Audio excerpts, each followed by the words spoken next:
Hello? Hello? There we go. There we go. I was wondering what was going on. Hi, everyone. Hi. Hi, it's nice to see you. How you doing? How you doing? It's nice to see you guys. It's been a little bit. It's been like 5 days or something. It's been a while. It's been a couple of days since I last streamed. I do apologize for that.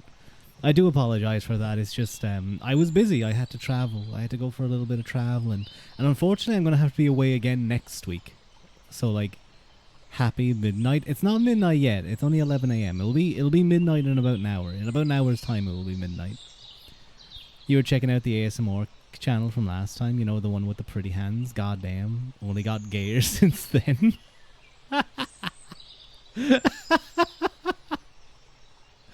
I see, Lila. I see. Yachama definitely has very nice hands. Like they're not just well groomed, they're like just like a really nice shape. And then not only are they a nice shape, but they're also well groomed. They're like perfect nails.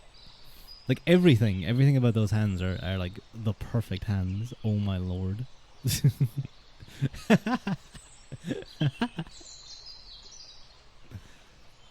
But how have you guys been?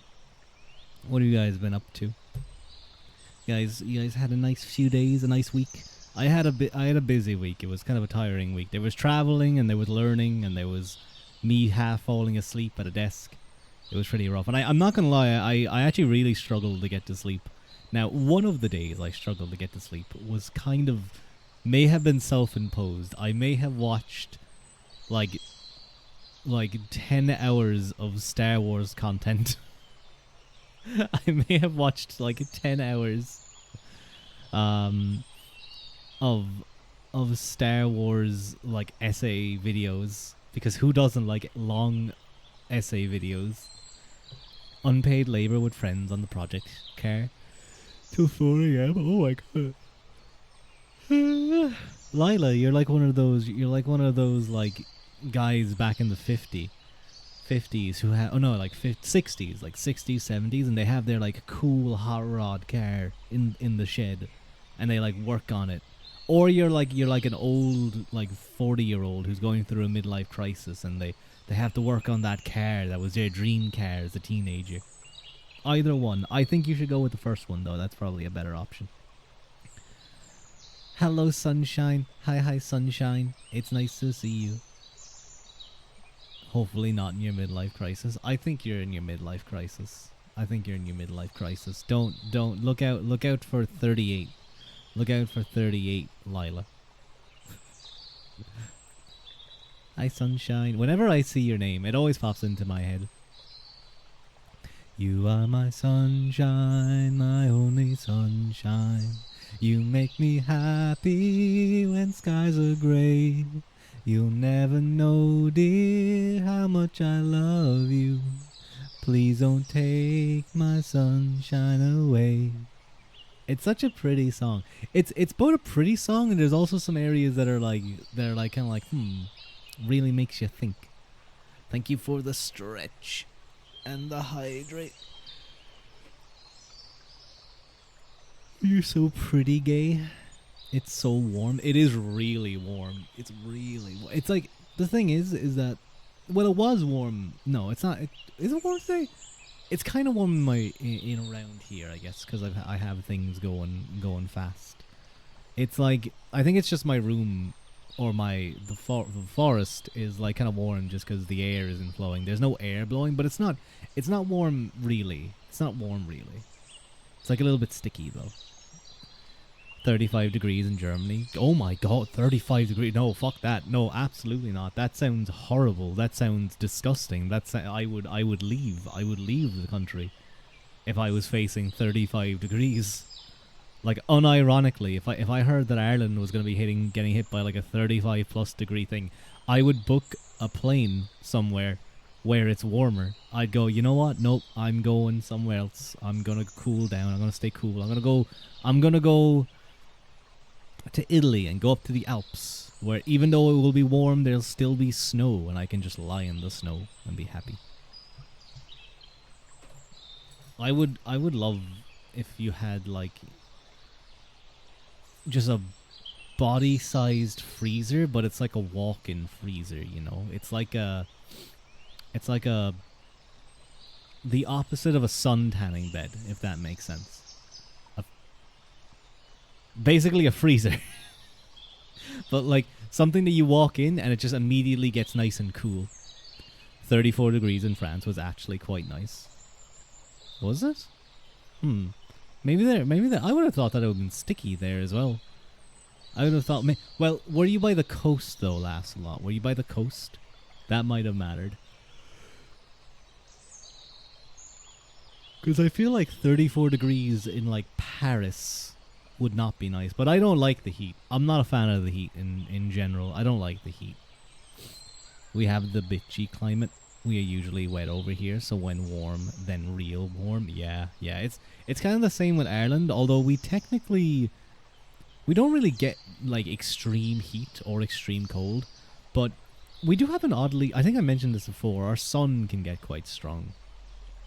And you really notice it stepping in and out of the shade, or when the sun goes behind the clouds and like suddenly it's like cold. I know the sunshine does make things warmer, but it's like it's weird how much of a noticeable drop it can be. I haven't noticed it in other places. Other places it's like there's a general heat. We only have 70% only. Wait, we 70% only have rain. So we're used to that. Oh, okay, I guess you're saying 70% of the time, yeah. It's the same here. Like we have nice times, we have nice periods of weather, but it can just you know, when it gets hot and it's humid here, it can get very humid. It's horrible. Especially when there is just no movement of air, when it's just dead heat, that's the worst. That's the worst. You honestly don't know it was years ago you were shopping? I see. Maybe you guys were just spending all your time in a nice air-conditioned, like, shopping mall. It's like, 35 degrees isn't bad at all, and you're just standing under an air conditioning unit. But yeah, I watched a lot of Star Wars content over the last couple of days, and I really enjoyed it. A lot of it was like about the making of Star Wars, and also kind of about like George Lucas as a director and some of the things he was trying to do. You think human in German is schwul, while gay means schwul? You love Germany. Who knew adding 2 dots makes something gay? The weather is gay with dots. I see. And there's a lot of really fun and interesting content all about, like... Is this slightly off kilter? No, it's not. Okay, sorry.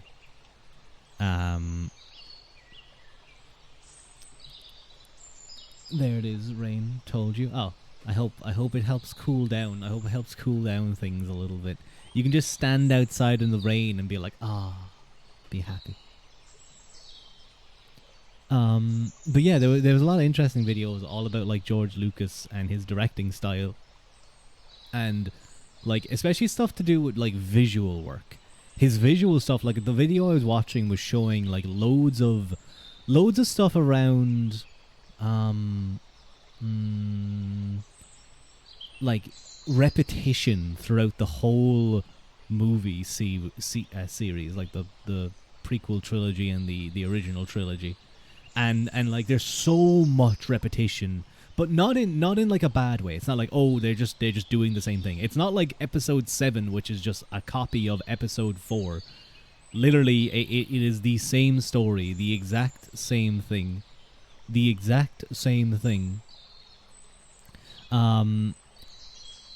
There's so much like when he talks about rhyming, I think that's like a thing that people might know. The George Lucas quote where it's like they rhyme, it's like poetry, it rhymes, and he's right. There's so much in there. And then there's loads of visual aspects of Anakin standing kind of light and dark and yin and yang. There's a lot of really cool things in there. I also learned how the Force works properly. I watched a video all about like the Force, like the ideas behind the Force and the midichlorians and the wills. That was really fun. It was really fun learning little things like that. Like that there's a whole lore aspect behind things. I really have to finish watching the Star Wars, the Clone series. Um, that was such a good series. Something that you're interested in? Do you have the kip function in the windows, like how they can open? Do you mean that thing where you can put up, you you have the handle and then you can like pull it up and it like falls forward, it opens forward rather than opening sideways? Is that the kip? Is that the kip function? I've never heard that word. I've never heard the phrase kip. Yeah, some places have it. I've definitely seen some buildings that have it. Typically they'll be bigger windows, but like houses wouldn't have that usually. Some like of the fancier houses would maybe have that, but it's not too uncommon. I think you'd see it in like hospitals or like a lot of hotels would often have it. Everyone here has it. Interesting, interesting. It's wonderful. I never really fully grasp the point of it because like you just open the window wide. You just open the window. Maybe it's like you don't want but the bugs could still get in. What's the point of it? Maybe it's you know what? It's good for toddlers. It's good for babies because if you have a big old like full body window and you open it up, you don't want the baby. You don't want the baby to go like, I'm gonna go climb on the windowsill, yay! And then the baby falls. Rockabye baby on the windowsill, when the wind blows. Oh God, he's fell. Oh no, the airflow does it help? Hang on, windows open. From top, airflow.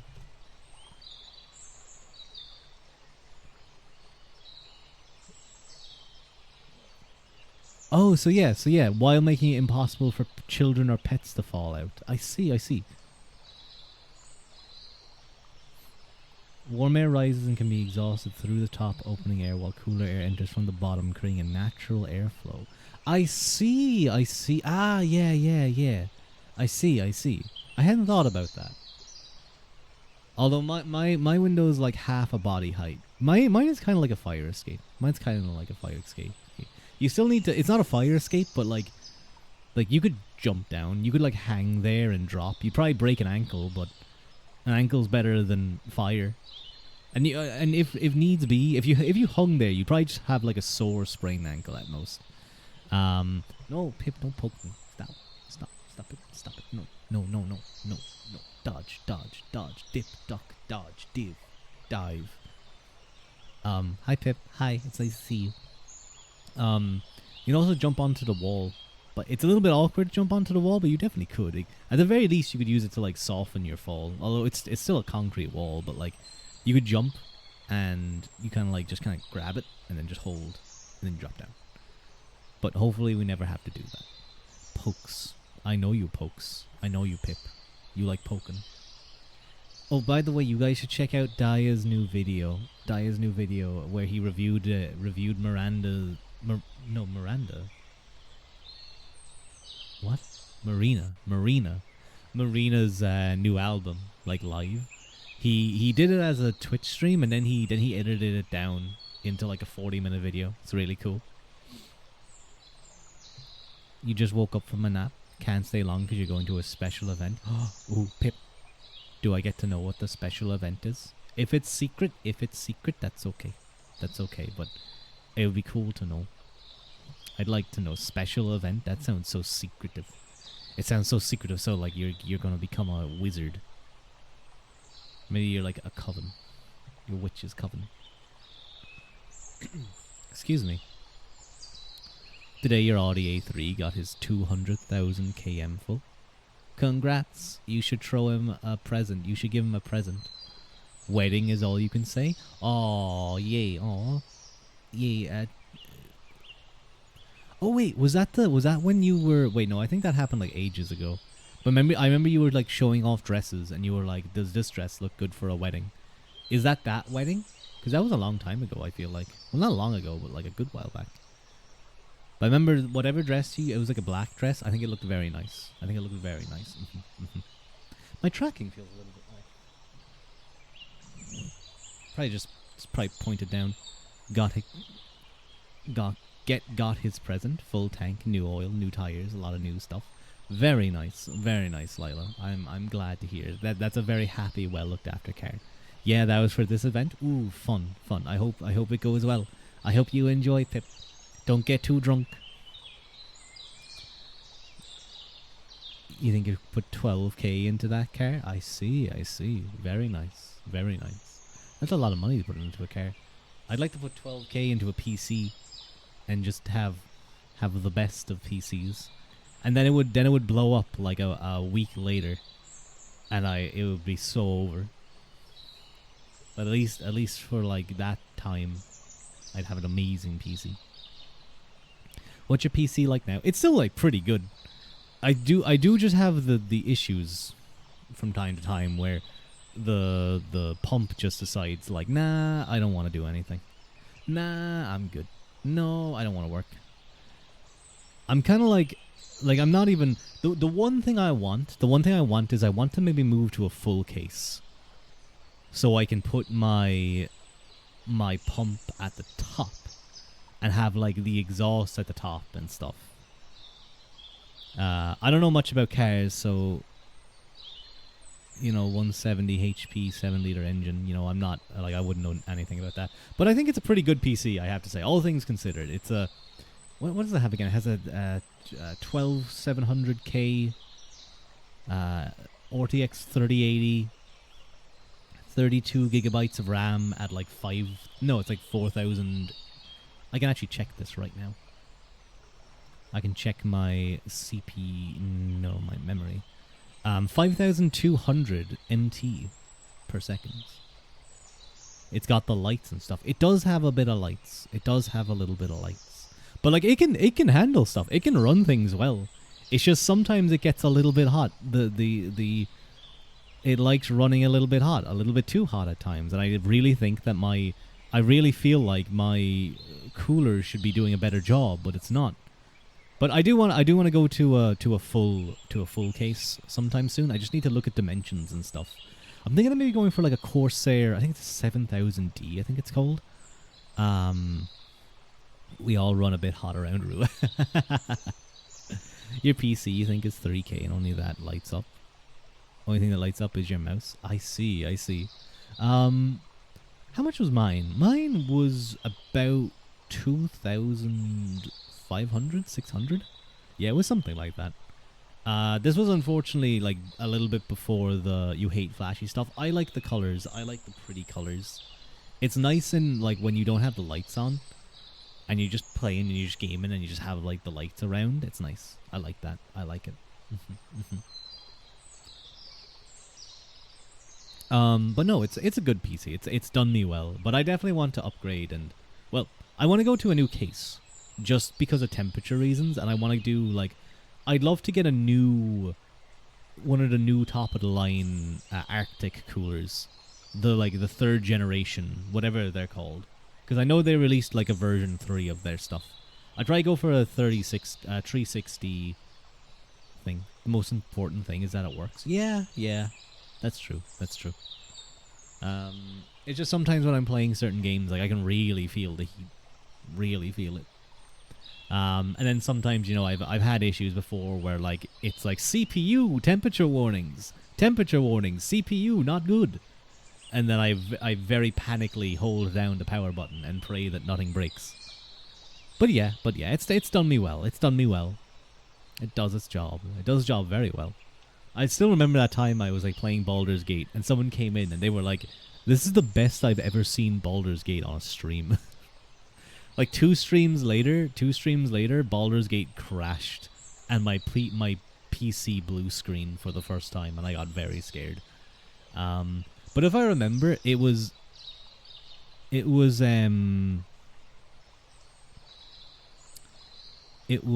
in the like volcano area, the like where there's all a bunch of lava and stuff. Not a volcano, but like a lava area. And I think there was just so many, because I think it crashed when there was a fireball or something thrown, and it just wasn't having a good time.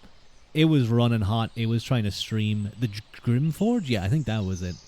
And it just, I think all the particle effects and stuff just did not do it well. It probably didn't help that there was like 17 characters fighting on one area.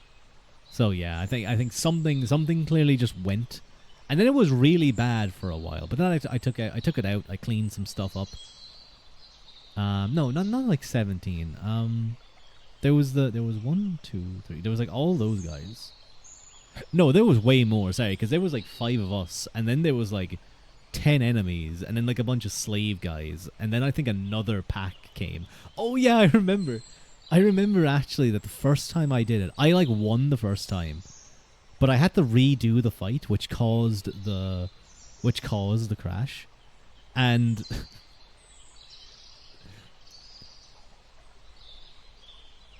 the Nair fight. Oh, hi Gusto. Hi Gusto. It's nice to see you, Gusto. Why is your yellow so not yellow? It's weird. Is that like OBS doing something?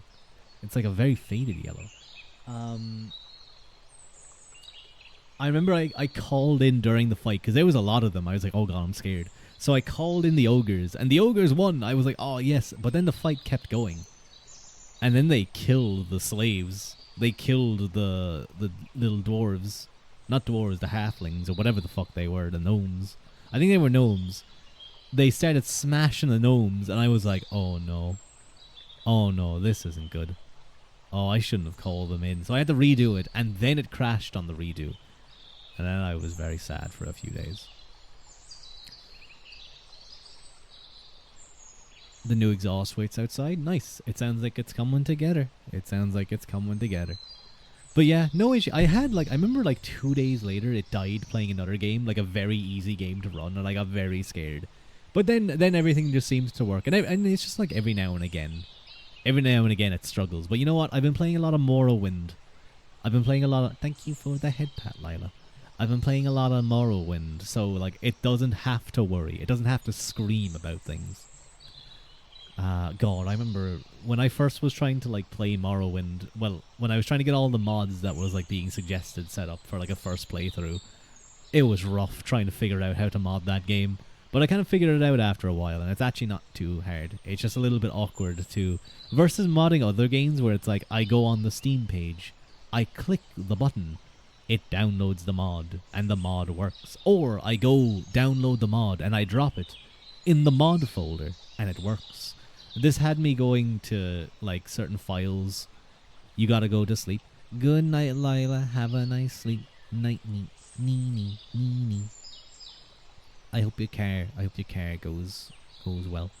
I had to go into like files and like change, like add not code.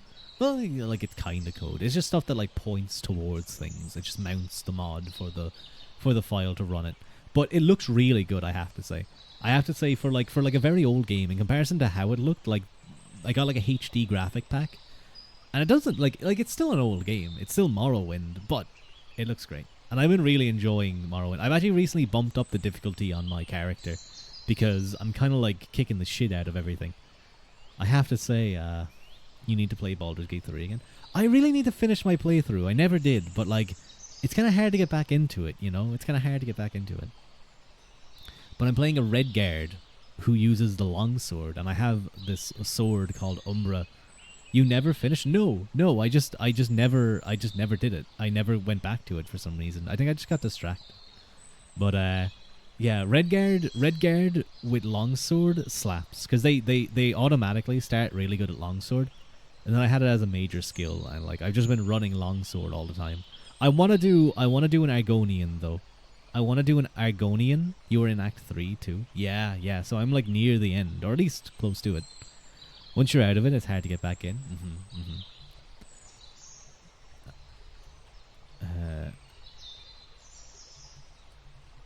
But I want to do an Argonian with a spear playthrough, I think. I think that's what I'd like to do.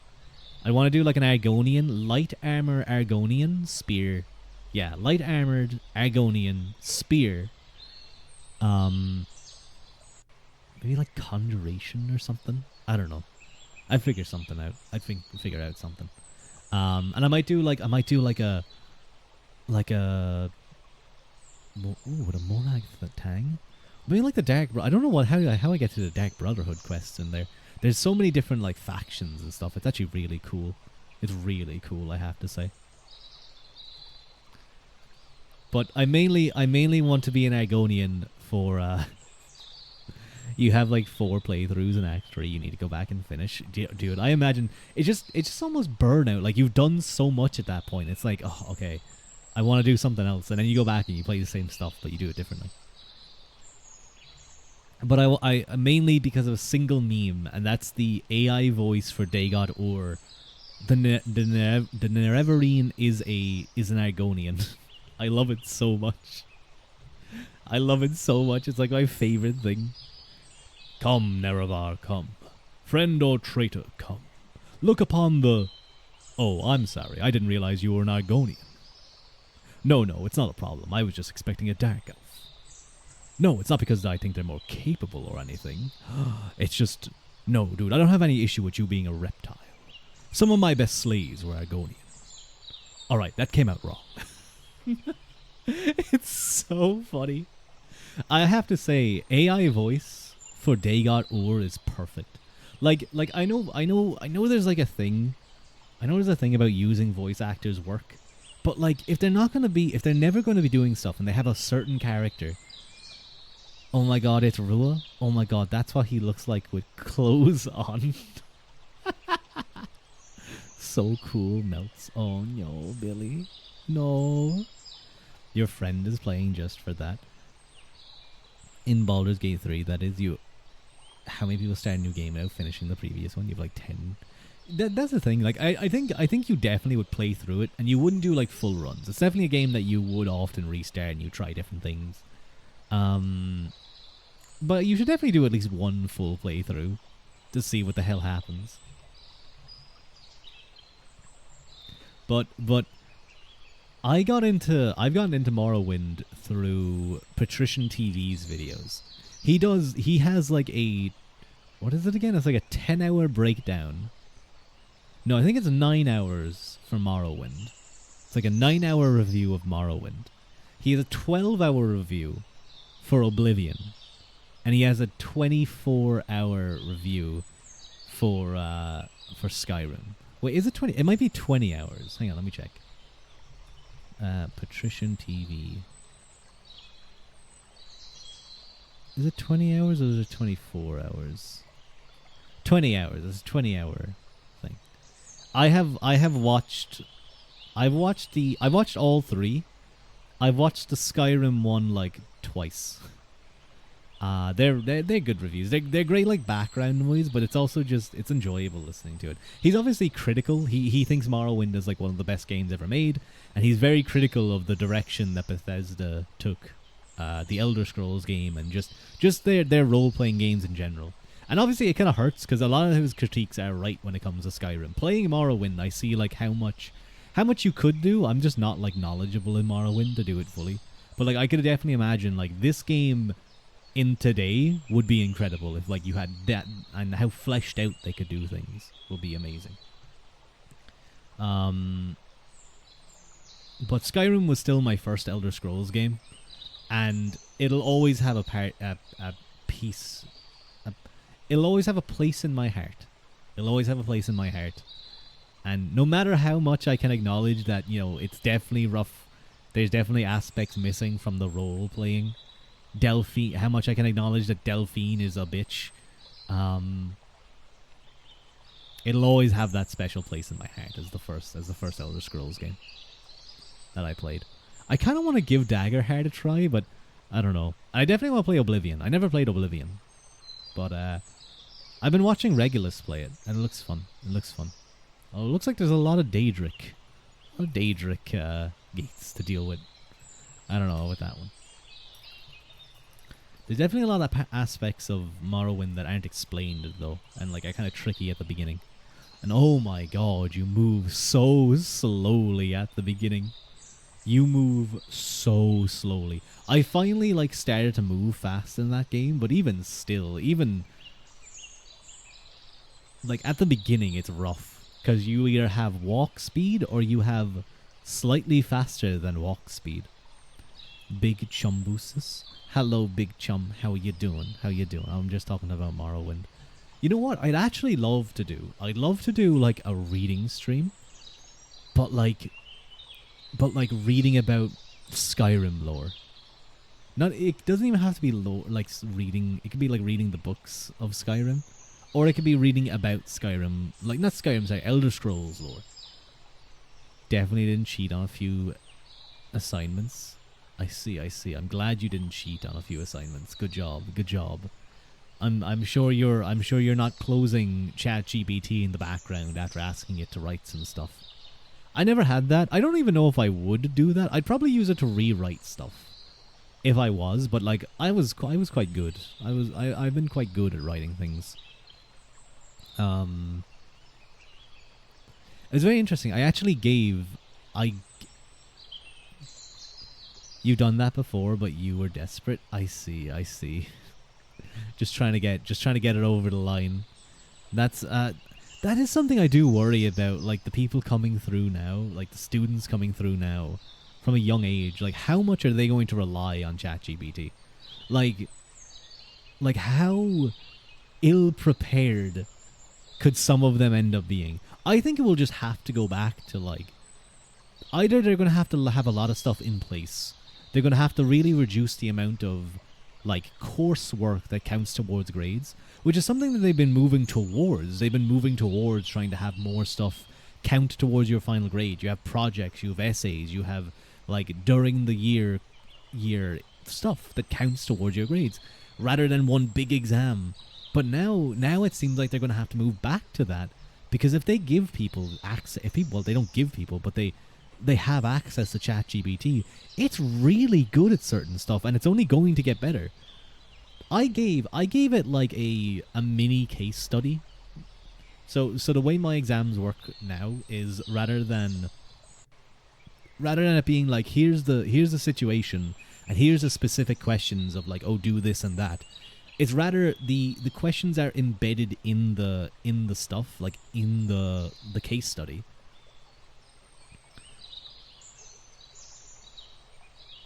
Now they're not hard to spot, but like they can be a little bit tricky to see. But like I like tested that out. I tested it out on ChatGPT, and it did a really good job of finding finding the specific ask and doing it. I was like, oh, damn. So like if they have access of it, they're gonna have to put in more things that allow cameras to be reviewed, like screens to be reviewed, if they're going to do online exams. Or they're just going to have to do more in-person exams. It's going to have to be more in-person, no stuff. And that's like, if people are relying on ChatGPT, that's where they're going to get found out. But like, then you can't have too much weighted towards like projects. Can't have too much weighted towards the projects, because they may be ChatGPT-ified. Although sometimes it's very easy to tell. It's ChatGPT. There's just a certain tone in the way it writes, and the way it like outlines things, the way it outlines its headings and stuff. There's just a certain way it does stuff. And of course some students are just very dumb. Some students are very dumb when it comes to they will leave in the prompt, or they'll leave in the thing at the bottom that says, "I hope I was helpful. Please let me know if I can do more." And then they just get caught out, and that makes me laugh. I probably would have used it a little bit, but like certainly not as much as some of them are trying to do. With how much like fake stuff already goes around, oh god. Like I remember watching a video all about the number of fake like scientific journals essays and reports that were being done, where it's literally like they have fake research, fake images, and it's getting through peer reviews because like the language will be so convoluted and like so specialized. They'll throw a bunch of random words that don't make sense together, and then like I don't even know how to get through peer review, but it must be a case of like, oh, let's take a quick look at this. Oh wow, this is interesting. Okay, we'll put it through. It's like the scientific review system isn't even working most of the time. I'm sorry. I'm just thinking about stuff. I'm just thinking about things. I'd be doing the big think. It's been 40 minutes. It feels like it's been 20. What the hell?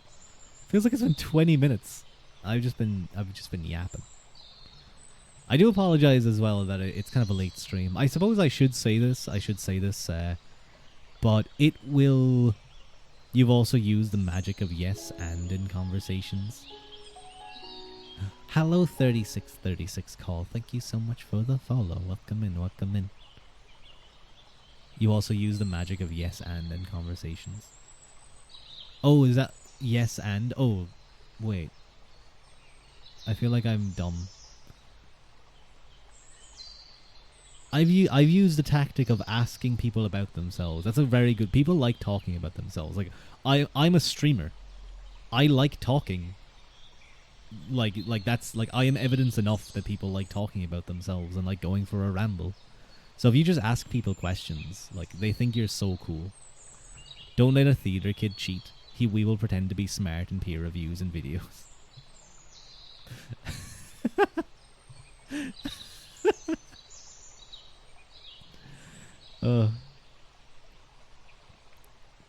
But what happens though when you have someone who is like actually into the thing that you're into and they're asking you a lot of questions?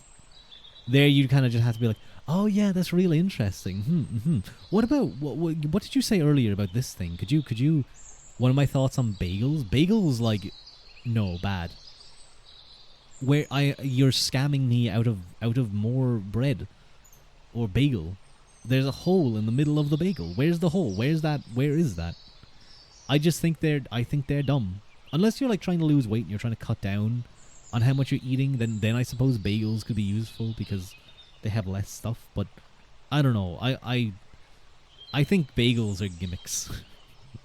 I think bagels are gimmicks. That's what I'm gonna say. That's the flag I'm gonna plant here. Bagels are gimmick. Is a gimmick kind of bread. It works. It just works. It just works. It just works. It just works. It just works. What's that from again? Oh wait, yeah, that's the Todd Howard video. That's the Todd Howard thingy. Like song. The thing is, you're genuinely interested in slightly, so you can be like, CTRs, yeah. When it comes to increasing your page views, it's essential to marketing your website. I see. Yeah. I understood what he talked about. I could definitely talk about things that would bore the head off you guys. That would bore the ear. You guys, I could talk your ears off about certain things that you guys would be like, Rua, why do you know this? And why are you telling us about this? This is objectively boring stuff. No one enjoys this. No one likes this. You probably don't even like talking about this. Why are you subjecting this to us? Or subjecting us to this? But I wouldn't do that, guys. Oh, those are my keys. Oh yeah, did I tell you guys about my debacle with my keys? I made a tweet about it. Because I was traveling, I had a key ring with certain stuff. Honestly, I shouldn't have even brought it, but I needed something to hold some keys for like locks and stuff on the bags. I'm starting to think that it's not even useful, to be honest. Like locks on bags, yeah, I guess they could save you from getting pilfered. Like in the middle, they just zip it down and like steal stuff out of it, but that would be kind of difficult. But anyway, I brought the keys along, and at some point, I lost them. I was like, oh my god, you fucking idiot, Rua. I was like tearing through my bag, checking every pocket of everything I owned. I was like looking in the hotel bin. Jingle keys redeemed. Do you like when I jingle the keys? Does that make you happy, Gusto? Goo goo gaga. Does that make you happy, Gusto? Do you enjoy this noise? It probably does make some slightly good ASMR. Gusty, cheers. Hi, Wowa. You just got back from a Pride event? Ooh, I hope it was fun, Banana. I hope it was fun. You do. That's good to know. I'll make sure to jingle the keys. You're like a baby. You like the noise of the jingle. I like the noise of the jingle too. It's nice. But I was like, I lost them and I tore through everything, and I kind of accepted after a while. I was like, oh, I see. I've accepted my fate. and I just felt like so stupid because I was like, I always lose things. I always lose things. And it was only when I got home and I checked my bag and I checked this tiny little side pocket and I was just like tidying it out. I was making sure that I like just had everything out. I just feel at the bottom, at the very bottom corner, I feel a jingle. I hear a little jingle as I put my hand on it. I'm like, oh. I kind of ruffled around. I grab it. I pulled it out and I'm like, oh, I found my keys. I clearly put them in there and completely forgot and somehow forgot to check it during my panic.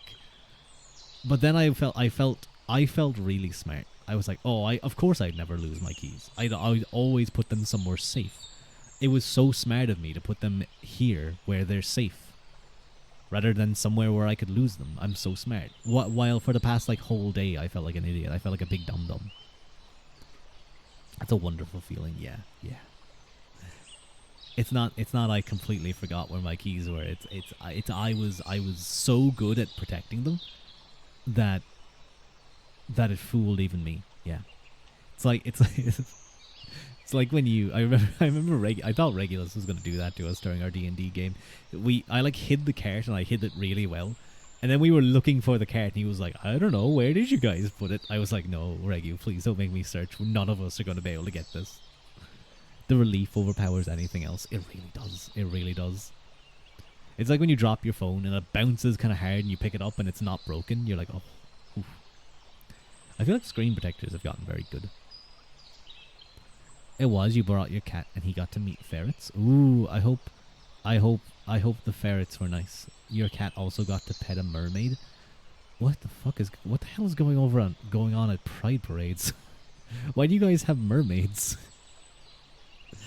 I'm glad you guys got a magical, like, mythical creature. You guys got a mythical creature there. That must have been a little bit expensive for the gay community, but you know. You guys have you guys ever seen that AJ Styles video? It's really funny. AJ Styles is a wrestler who currently works for WWE. He's very well known for like being amazing at wrestling. He is really, really good. He has a bit of a lesbian no, not a there's a little bit of that. No, sorry. He's very well known for looking like a mother. No. Like not yeah, kind of like a Karen haircut, I guess, actually. That's the word I was looking for. Like a bowl cut. Not a bowl cut. I don't know what it's called. God damn it. I can't think of the right term. Anyway, whatever. He's a good looking guy. Okay? I think he's from Texas or something like that. But he was on TNA. And one time he was on a radio and he was taking calls. And he gets a call. He gets a call.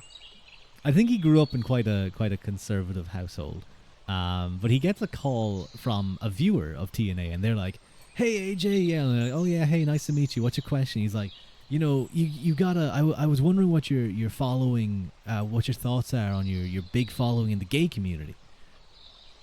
And you just hear like a what? He's like, yeah, you're following in the gay community. And AJ just goes, the gay community, what? And then they cut him off and they're like, okay, we're not gonna deal with that. And then some other guy joins and he's like, well, actually, yeah, I want to hear about your opinion on your follow. Like, they get another call, the very next call, and they're like, yeah, I want to hear about your opinion on your fans in the gay community. His tone of voice is just so funny. It was an event, so no parade, but vendors, music, and food. Ah, I see.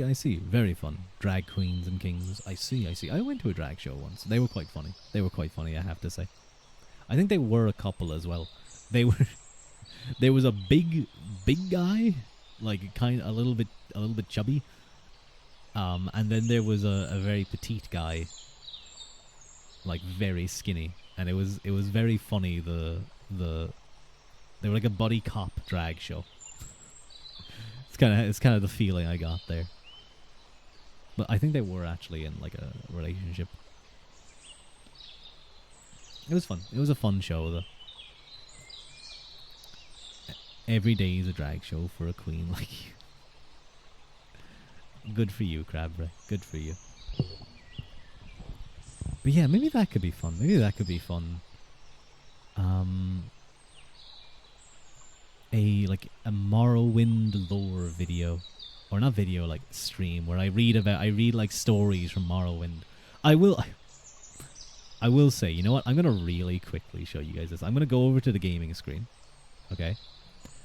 I'm gonna read. Oh no, wait, I can't. Wait, no, I can. Hang on. So. Oh no, wait, hang on. That's the wrong one. So, I need you guys to understand that I have a little bit of an addiction in games. And that's usually that involves collecting books. During my playthroughs in Skyrim, what always happens to me is, until I get Breeze Home or another house, I will have like half of my inventory filled up with books. And I'll finally be able to free it up when I get to Breeze Home and I'm able to like put it on things. But I'm just gonna show you guys something real quick. You know what? No, I can travel to Sidnaneen real quick. Hang on. Let me go to the game. We're going to go open MW. I think that should be showing. There we go. It's a little bit dark. I do. Whoa, that is. Why is that so dark on this screen? Huh. It's way brighter on mine. That's weird. Is it that dark on stream? Yeah, it is. I wanna turn up the gamma and see if that fixes it. Maybe that's what's happening. Maybe there's like no gamma here. That's weird. No, it actually, yeah, this does nothing. This is doing nothing. Like, this is completely changing it for me. Neat. Interesting. Okay, well, look, I want to go to Sidnaneen. Wait, no, I can't go to wait. Oh, no, I can go to Balmora. I'm going to show you guys the house I have. This is Balmora. It's a pretty cool place.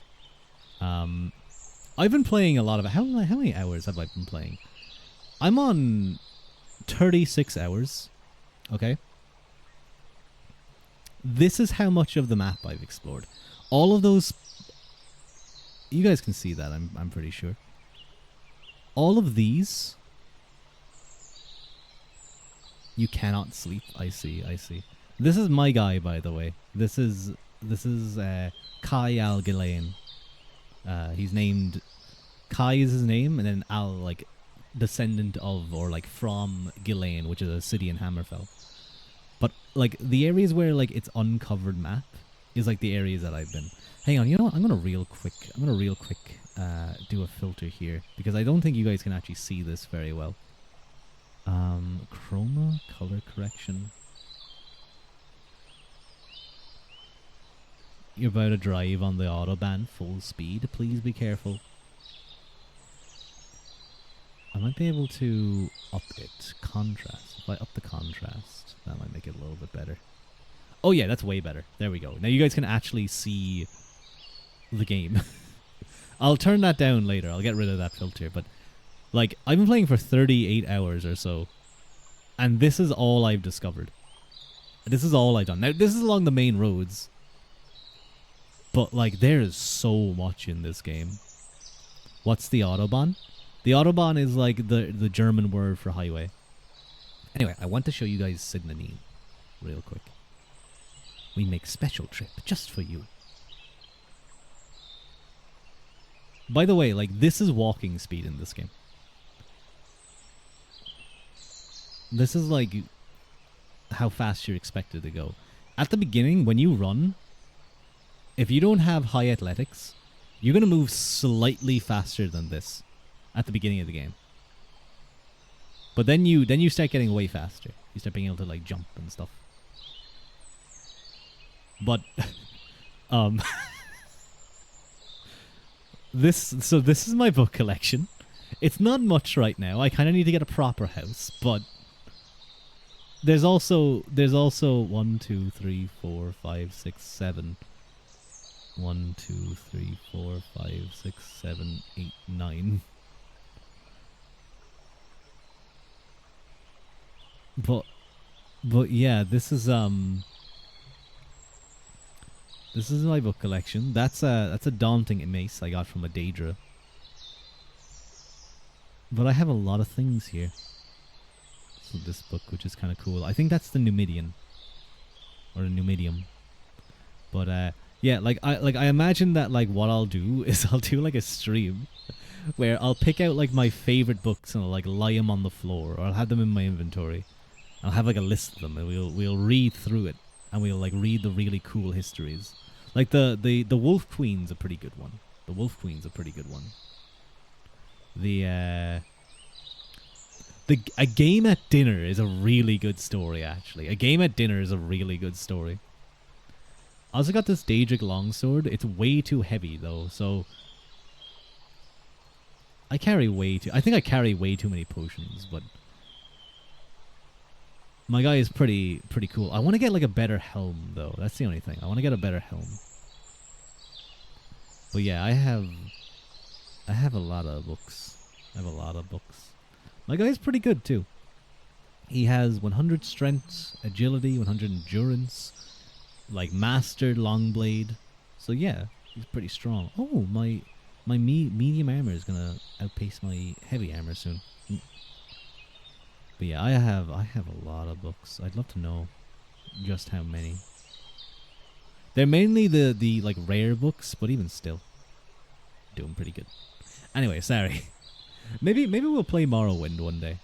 That could be fun. It'll be an interesting game to try and stream. If you're quicker than 130, you can, and you crash, regardless if you did or not, you're going to pay a bit. I think you're going to pay more with your life and your body than like monetarily. Fast driving. My guy says, "What the fuck is a kilometer?" and measures height in feet. Listen, I think Americans just have like an interest in feet. That's all. I think that's like the thing. They have a big interest in feet. But I'm gonna move the stream over to the Warlock of Firetop Mountain. There we go. And I'm going to the Warlock of Firetop Mountain. You don't like feet, you like hands. Did you check out Banana? Did you check out Yachama? Did you check out Yachama ASMR? I think you would have liked him. You like feet, Lila? Don't you dare. Bring in your feet, love. You're sorry. No, I'm messing with you.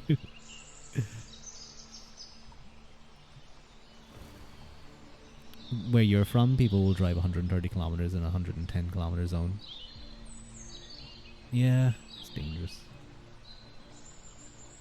But then it's also dangerous not to go with the flow of traffic. So like if everyone's doing it, it's sort of like, oh shit. So what were we doing again? Oh yeah, I remember. We dived through the doors of the jaw doors, and we've now arrived at the. I think this is like the. What's this called again? It's like the school or something. I know it's over there. Several meters up a passageway, you arrive at a junction where you may turn either west or east. Which way would the river be? I'm gonna go east. No, I'm gonna go west. Ooh. You walk westward along a passageway. You reach a door and about to open it when you hear a crumbling noise. You try to leap back as the ground gives way. Okay, let's test our luck. Ooh, okay. You leap back with excellent reflexes. Do you like drummer hands? What are drummer hands like? You manage to leap backwards as the pit opens up beneath you. The pit is about 2 meters wide and you should be able to lower yourself easily into it. Huh. You like your fiance's hands? He's a violinist and a pianist. Ooh, very nice. That looks a little bit dangerous down there. That looks a little bit dangerous. That's a big troll. Let's go down. Let's leap into the pit. Looking around, you find yourself in a rocky chamber. Patches of slime have collected in the wood, and pools on the floor. There are bones and skulls scattered around the room. Rua's hands are nice too, especially for holding that massive sword.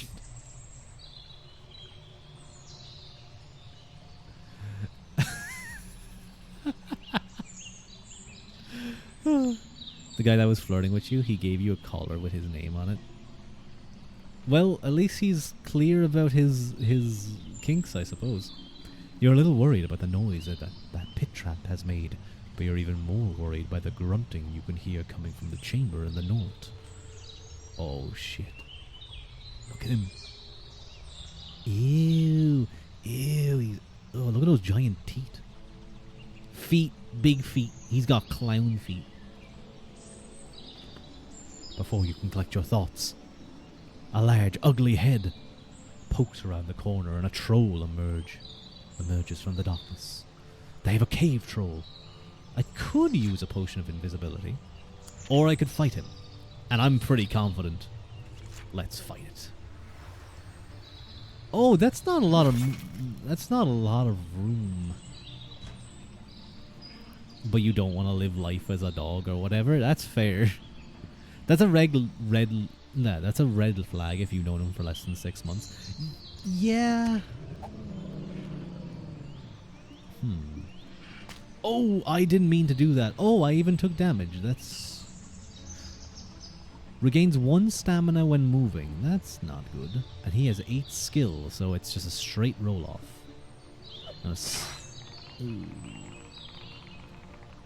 Oh, he beat me. Oh, no, that's... Maybe I made a poor decision. No, I didn't want to move. Oh, this is really bad, actually.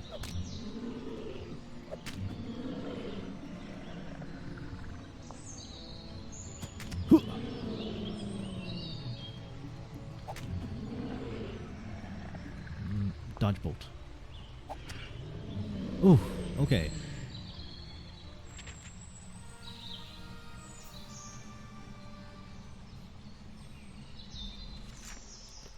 Oh, we won.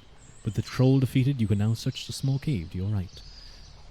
He's a bit fast and you think you just want to... You don't know, but... Yeah, no, I do understand. Lila, take things at your own pace. Don't be pressured into things. Like I think... Even the collar thing is a little bit fast. Is definitely fast. And... is also kind of weird. You should discuss with your partner about that if they are okay with that sort of thing.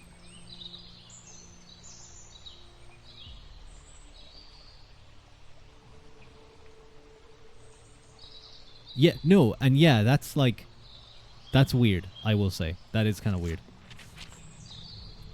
The cave is full of the detritus of previous victims of the dungeon. Hello, Harold. No, get away from me. Get away from me, Harold. Don't you dare. No. Drown check. Thank you, Harold, for the drown check. I have some coke.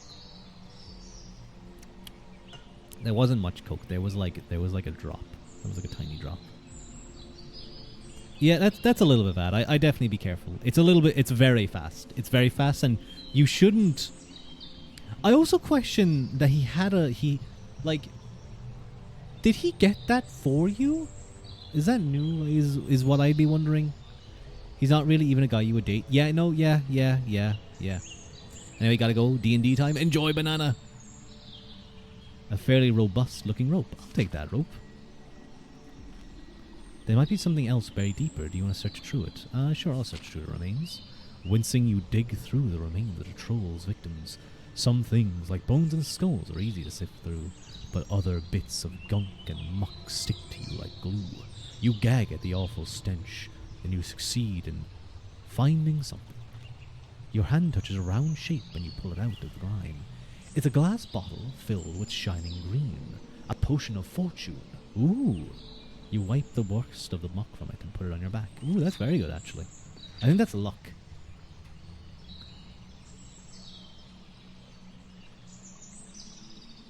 He said he got it for you? Yeah, you know what? Yeah. It's a little bit weird that he's kind of like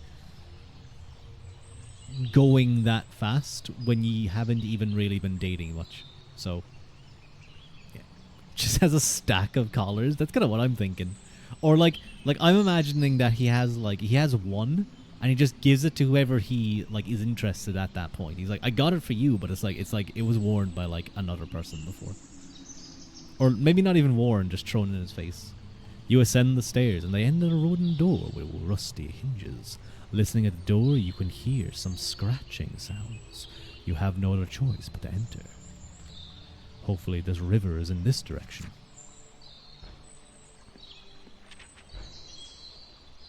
Oh, this looks a little bit dangerous. I'm gonna use one of my provisions. You try the handle and the door creaks open. You step into a bare room scattered with bones. There's an opening in the wall opposite and two doors to the east and west. Gnawing at the door bones are 3 giant rats, which stops you as you look at you as enter. Imagine bro makes the collars and sells them, and that's his way to advertise. That'd be pretty smart. Oh my god! I know they're like giant. Those things are huge. That is a human skull. That thing's claw is the size of my head. But they're so cute. Look at their little dumb eyes. There's no thoughts, just feed on the dead guys.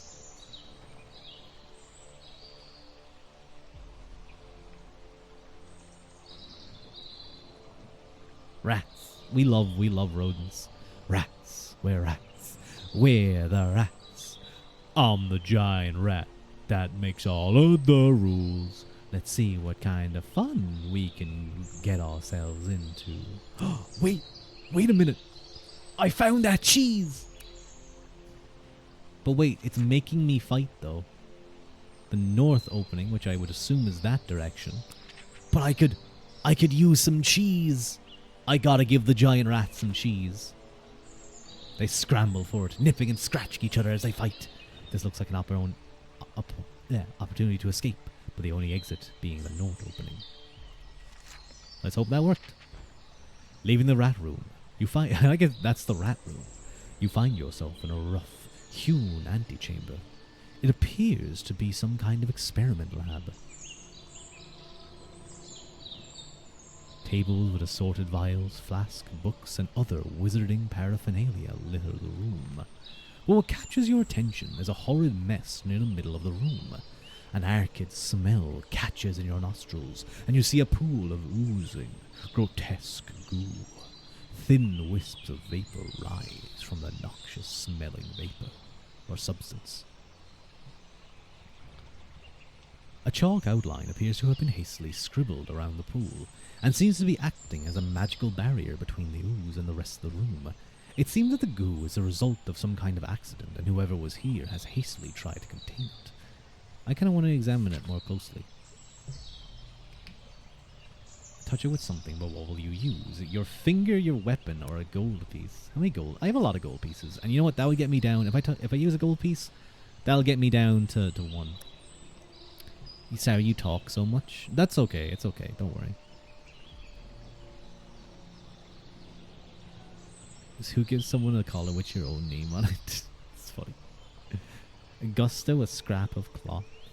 I'm going to try 1 gold piece. And it vanishes immediately, leaving behind nothing but a wisp of acrid vapor. Make a wish, throw a gold piece into the mysterious green goo. I see. Let's use a scrap of cloth.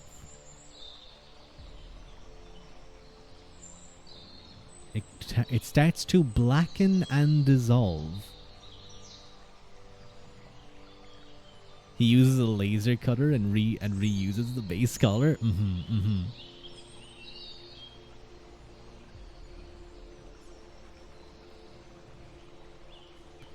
I don't want to put my finger in the green goo. That seems like a poor choice. And I really don't want to destroy my sword either. But let's give it a try. but no obvious effect. You know what? I'm good. I don't want to touch the green goo. So we continue north. Through an old mine shaft with wooden beam. Oh my god, it's Minecraft. We're playing Minecraft, guys. Let's try and find some diamonds. With wooden beams and supporting the roof. Oh, it's a mine! There's a saber cat over there. The mine shaft opens up into a wide cavern, which is effectively a crossroads. The ways north and west are high and wide clefts through the rock. The way to the east is much narrower, with a lower ceiling. Still no sign of that river. Maybe that goblin lied and this isn't a shortcut after all. Minecraft, let's go. So there's a couple of directions we can go here. Left, right, or top, or like no. Wait, hang on. Northwards, west, or turn to the east.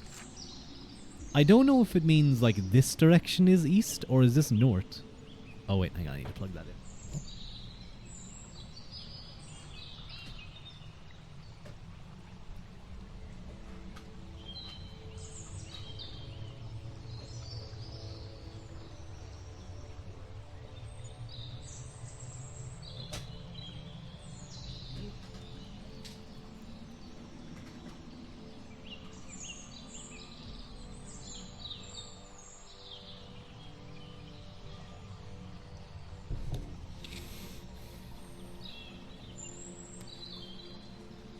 Is that charging? Hang on, I gotta check something.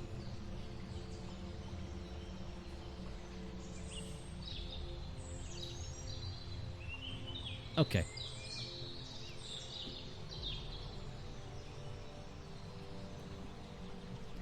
And now he does all that.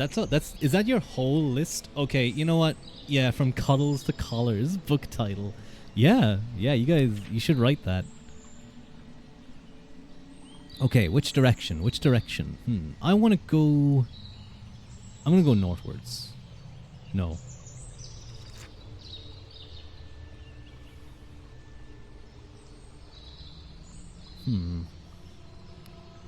There's a save point over there. I see it. But there could be things over here. You as the main character.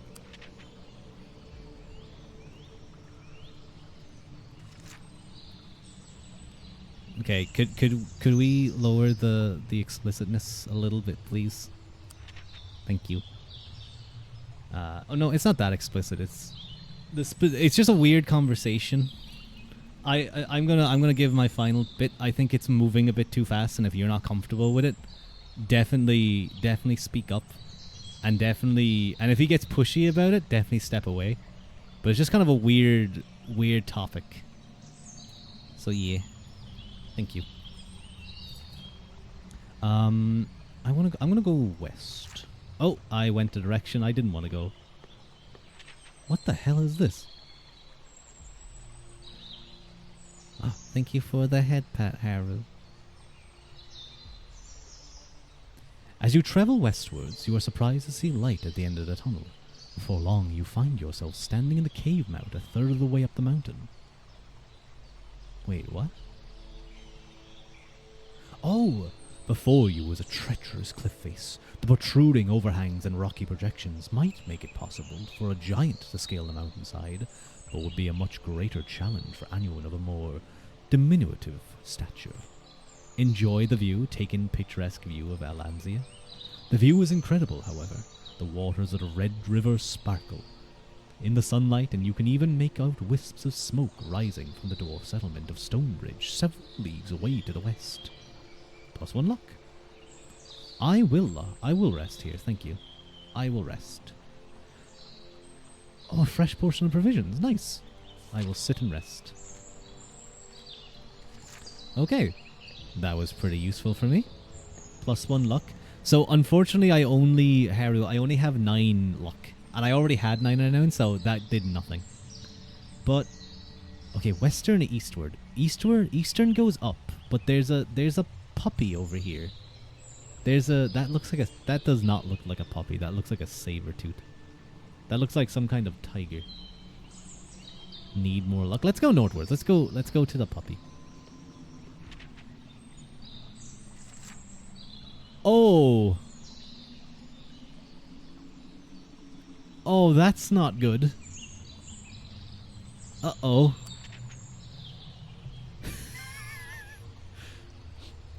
The passage widens and you realize you're about to enter a large cavern. However, asleep at the mouth of the cave is a huge wolfhound. Suddenly it wakes, sniffs the air, and then angrily begins barking at you. It must have caught wind of your scent. Its actions have alerted its master, and you hear thundering footsteps pounding towards you. It is a giant. You realize that this oversized humanoid must be at least 3 meters tall.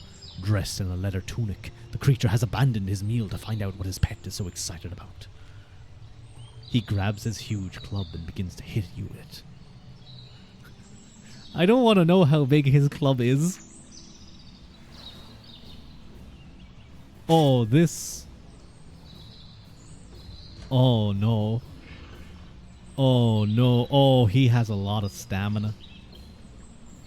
This isn't good. I'm gonna immediately just try and shoot him. Ooh, I see. He has a weird move there.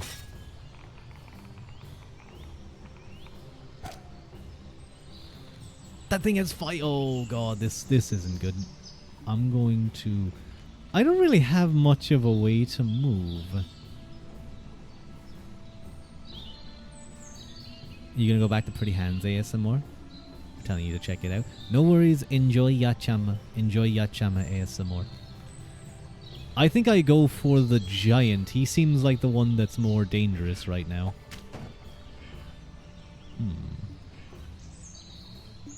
Aren't you gonna move? Oh, that was not a good decision to move. Ow. Fuck you. Good roll, good roll, good roll. Hey, good roll. Sorry for the rant. No worries. Mwah. Ah, that dog. Get over here. Get over here. Get over here. Get over here. Stop it. Come here. This dog is pissing me off. Okay, I'm gonna move. I'm gonna move here. Slash. Swear to God, if he rolls better than me. Okay, there we go. Whew, okay, 4 stamina? That's not too bad. I defeated the giant. The mighty giant lies dead. You search his cavern and find a little of use, although a purse in his belt contains some gold pieces. Oh, nice. You are a little concerned about the second share. To whom does it belong? Oh. Let's take a little look. Excuse me. I sneezed. Someone's gonna jump you later? Yeah. Fee, fo, fi, fum. I smell the blood of an Englishman. Put that there, gives me a little bit better. Dude, why is there so many things to fight here? You reach some stone steps that rise upward and you begin climbing. A collection of stalactites hang from the ceiling. Bless you. And by the light of your lantern, you see that rocky projections are strung up with thick spiders' webs. As you reach the landing, you eye movement above you. Looking up in horror, you see several large red spiders starting to descend towards you, letting themselves stride down on strong silken threads. Also, sorry if I made you uncomfy. Wait, what? Oh, no. You're fine. Don't worry. Okay, the spiders. Don't like them. We're gonna cut them. I'm gonna move over here. Oh, you motherfucker. What does web do to me? Right slash.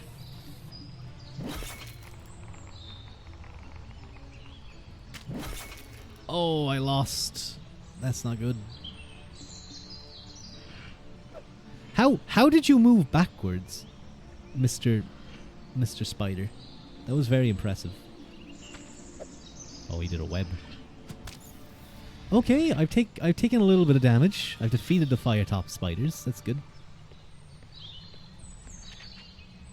With the spiders all dead, you continue to climb the steps. You reach what appears to be a dead end, and feeling around in the darkness, you can make out the shape of a large lever set into the wall.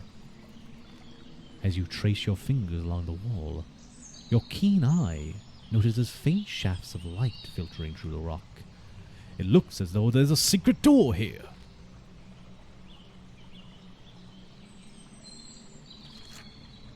Man, I wonder what the lever does.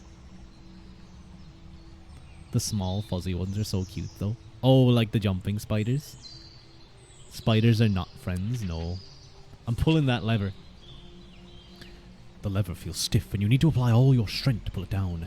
In the distance you hear the clunking sound of an unseen mechanism, and the rock that previously blocked your passage slides away, revealing the cave beyond. I'm actually going to use another provision.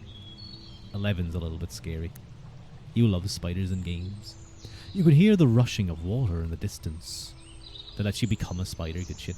I feel bad for anyone with arachnophobia playing Skyrim, especially the opening segment. You have a feeling that you are moving into a new section of the mountain. Finally, I think I've reached the river. The cave opens up into a chamber, and after a moment you hear the unseen mechanism again. No, I shouldn't have got... Oh, no, wait, you know what? It's okay, because I would have used a provision here anyway.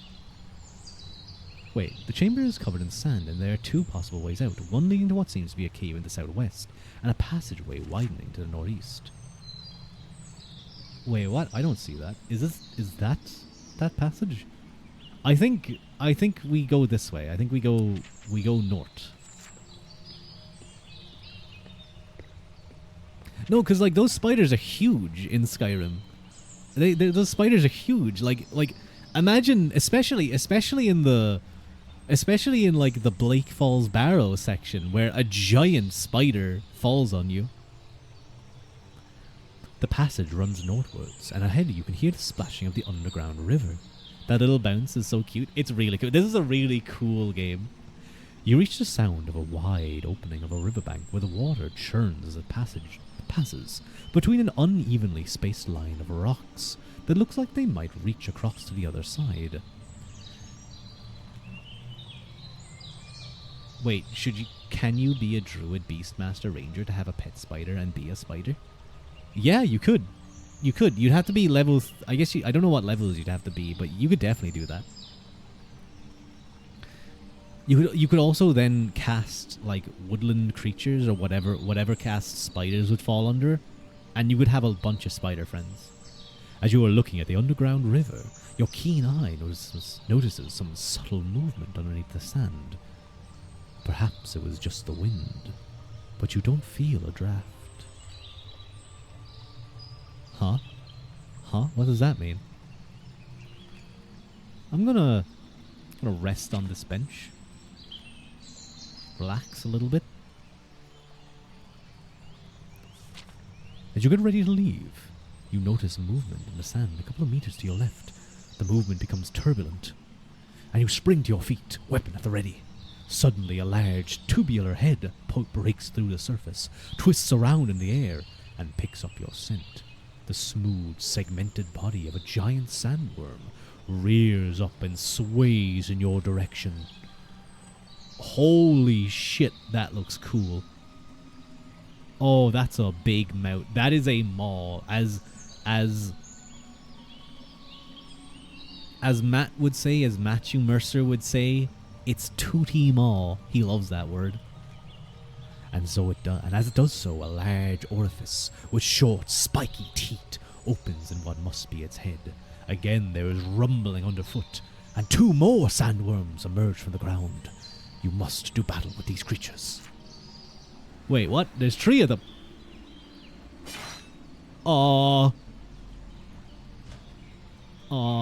That's a big one? And that's a... Okay, those... No, they even have the... Oh, no. They even have the thing to sit down on. Oh, fuck you, game.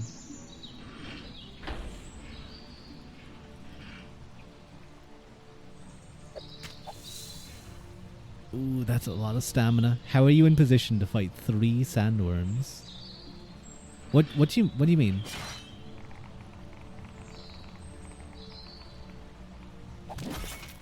What? Oh, this is not good. This is really bad, actually. I may die here. Well, at least I have resurrection stones. Like, the one little spider was a threat. Kinda. A little bit like a threat.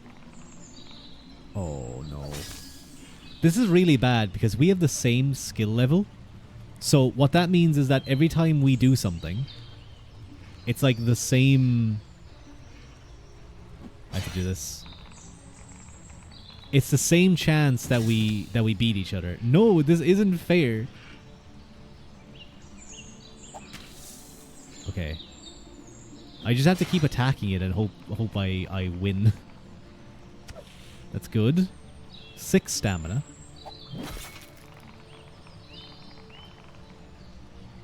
That's good. I win again. Is he running away? Nope. I'm gonna move. He's gonna do his big attack. Oh, that's not good. I may actually just straight die here.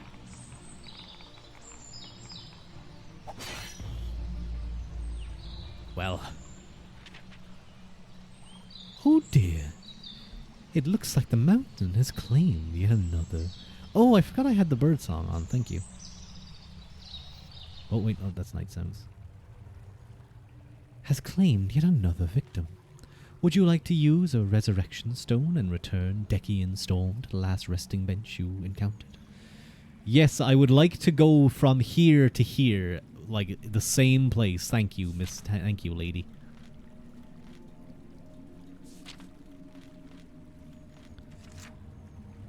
Oh, is this a roguelike? It is a roguelike. Like, well, you get 3 chances, but, like, you have so many options to do. Okay, so I need to figure out... So he does that big, long line attack. Get the hell out of here. Fuck you, game. He was out of range. Oh, my God. Dude, this is actually really hard. What the fuck?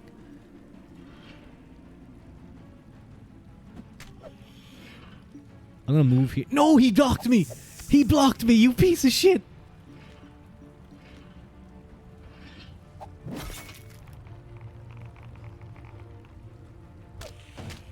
Oh my god, dude. I am getting messed up here.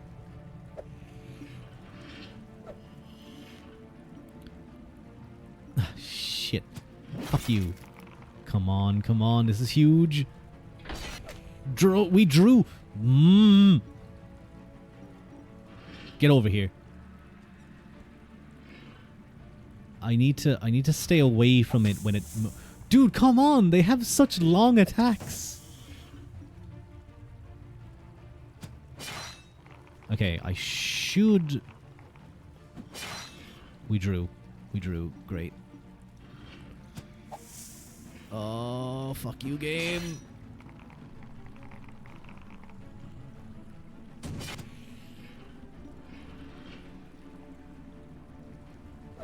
Okay. No, this is really bad.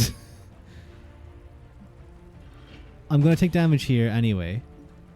But I can do a right strike. Now it just becomes a 50-50 and I have the less... I have 1 health.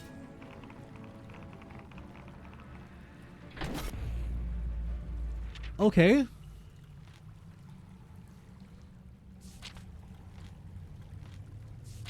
Let's try this again. Okay, so...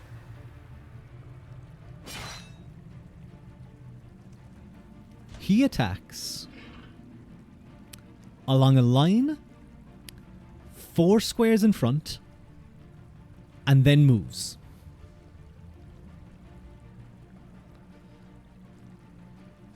They attack at 2 spaces, and then I think they move. So,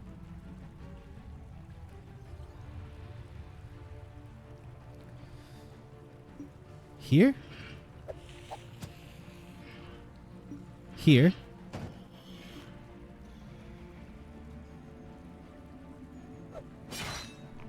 I should hopefully win this. Nice. I'm actually going to step here. No, he blocked me again. God fucking damn it, dude. I'm going to step here. Ooh. That's scary. He's going to move here.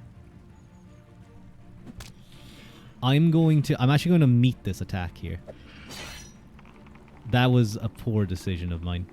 But it worked out a little bit. I'm going to follow him this way. And then I'm going to attack him.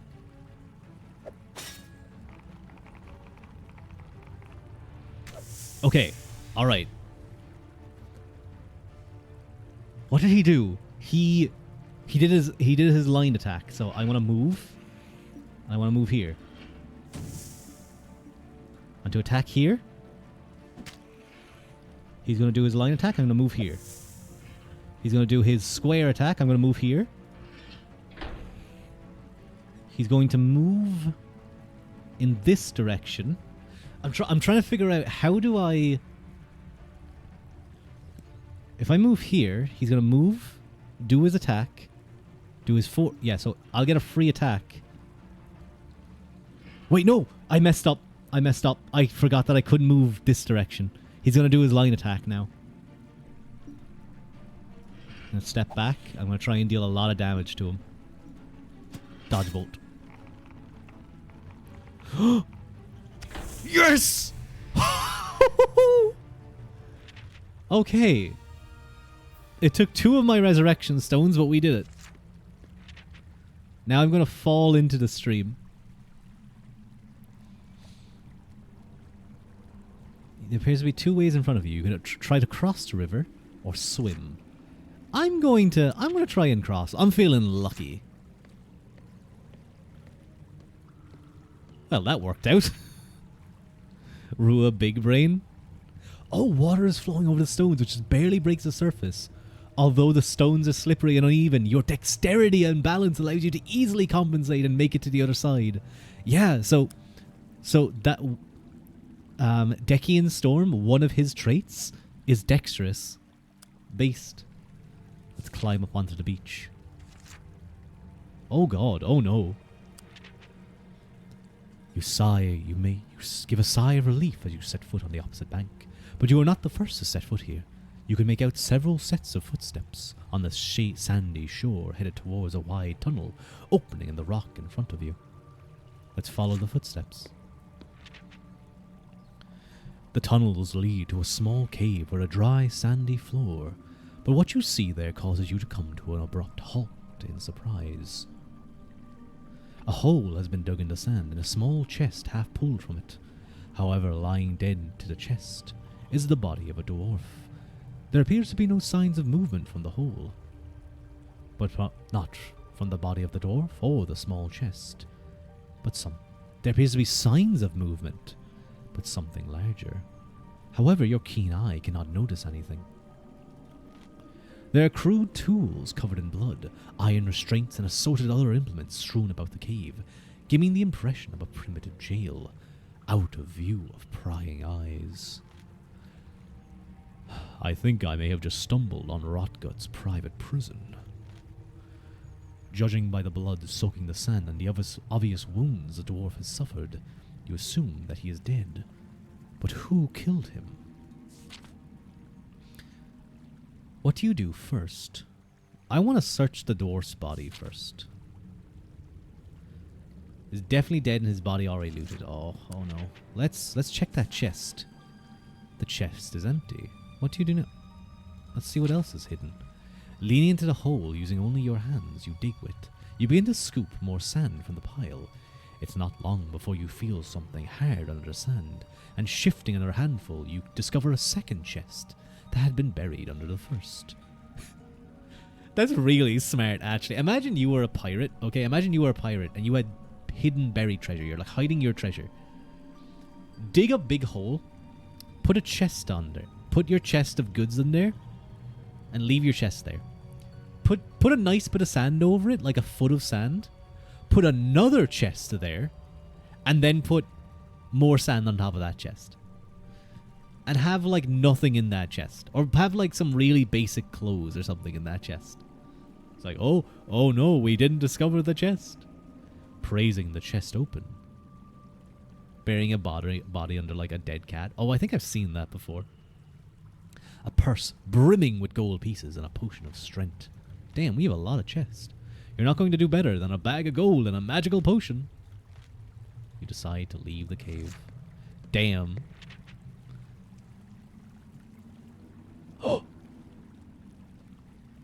Halfway along the tunnel, you're surprised to see two scrawny creatures walking towards you from the other end. One of them appears to be the leader, with similar torturous implements on its belt. It is now quite clear what has happened to the dwarf. You clearly recognize the larger of the two goblins. It's Rotgut. You shout, drawing your sword. Rotgut recognizes you and prepares to finish what he started. Oh, I'm fucking these guys up. Which one's Rotgut? I'm guessing the one with more health. I'm gonna blast his ass. Rotgut, Goblin Ringleader, and Goblin Lackey. I'm gonna shoot him. Get fucked.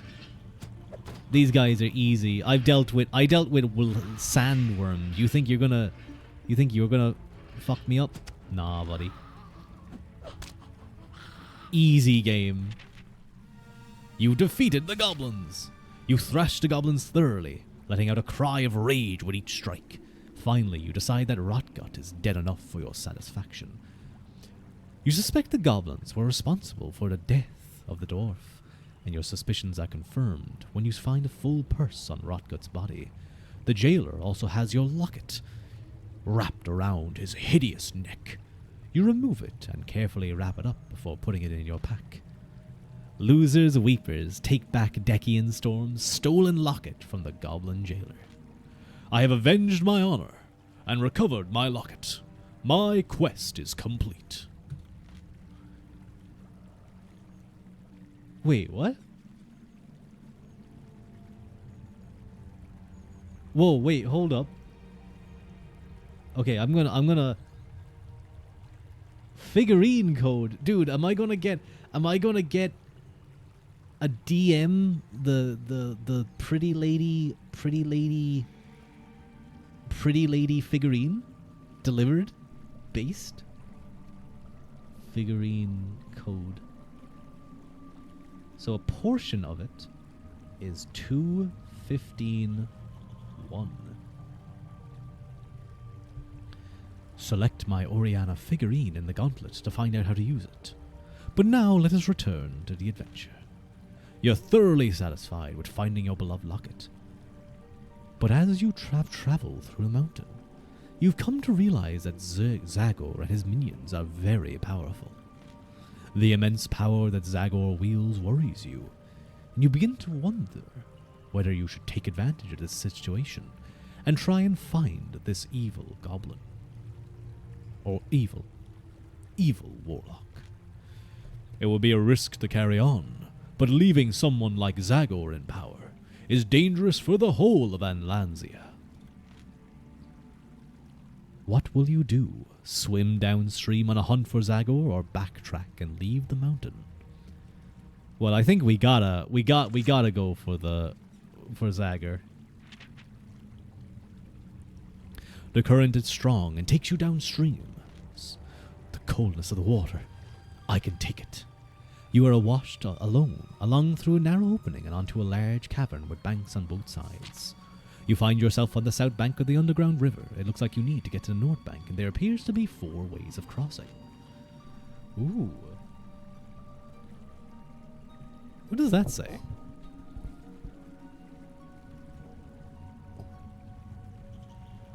Oh, I think that says ferry. I'm gonna be honest, that does not look like the word ferry. That looks like another word. Ferry service, 2 gold pieces. To your left, a rusted bell bears the sign, Ferry service, 2 gold pieces. Please ring.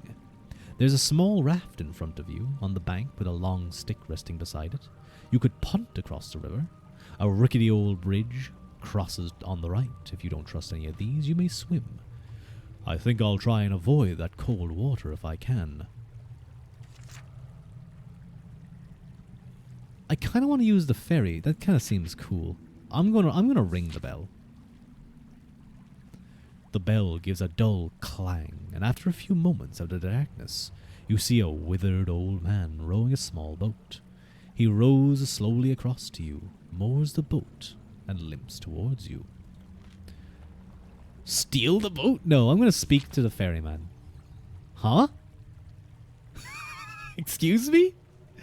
The ferryman asks you for 3 gold pieces. When you protest at the price, he mumbles some flimsy excuse about inflation and begins to get angry at your protestations. You know what? You know what, old man? You're lucky today. You're lucky that I have a lot of money. So here you go. Here's those 3 gold pieces. Whoa. He calms down, takes the gold, and rows you across the north bank. After mooring, he ambles off down a passageway. Well, that was good. You're now standing on the north bank in a large underground cavern. The most striking thing is a massive structure to the north, built into the cave wall itself. It emanates a feeling of dread as it looms over the riverbank. To the right of the huge structure is a smaller but still imposing building in the cave wall. Directly to the east is a wooden building near the bridge. Half-finished boats lies nearby, as though in protest. Let's explore the shack to the west. Go through the door. 2 doors, one to the west and one behind to the south. The furniture in the room is sparse and has been made mostly from bits of old boat. There appears to be nothing of value in the room, but you notice a bunch of keys hanging on the wall. An old man in ragged clothes, is slumped asleep on a bench made from half a rowing boat, snoring loudly. Oh, that doesn't look good. He looks wasted. Next to him is a vicious brown dog with red eyes and black teeth, which you have awoken and is now eyeing you furiously, a deep growl coming from its throat. That crazy prisoner, I said something about the man and his dog, a boathouse, and some keys. Bang the door behind you to wake the old man. Leap across the room with your weapon drawn and cut down the old dog.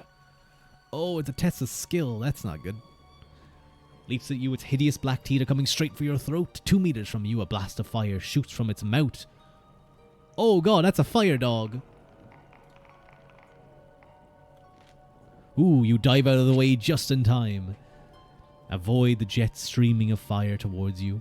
The blast of heat narrowly avoids you. Before the beast has a chance to react, you take it by surprise and attack it with every ounce of your strength. The creature gives an unearthly howl as you do, then slumps to the ground. Its body crumbles to ash. The old man is furious at you for killing its pet. You monster! Now you shall meet a real one! His eyes turn white with anger. He slowly rises from his seat, and as he stands, he appears to gain in size and stature. He's changing in front of your eyes. He sprouts hair on his face and forearms. His nose lengthens and becomes dog-like. His teeth are pointed. He's a werewolf and advances towards you. Uh-oh. Uh-oh. That's not good. I see. Right slash. He has pretty good skill too. Oh, that's not good. I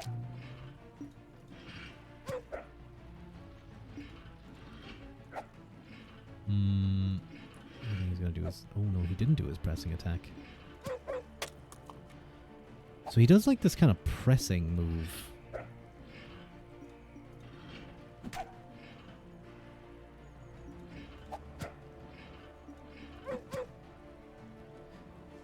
Okay, this is kind of easy to figure out. So now he's going to attack. No.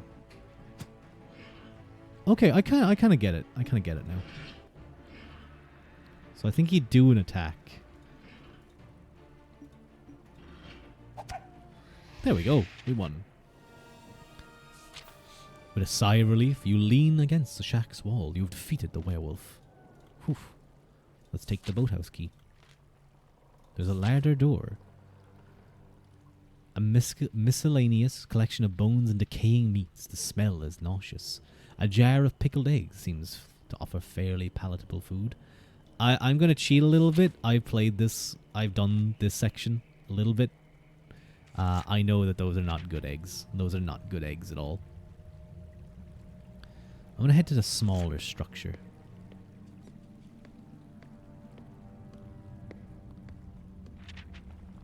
You follow the faint sandy path leading to an imposing building.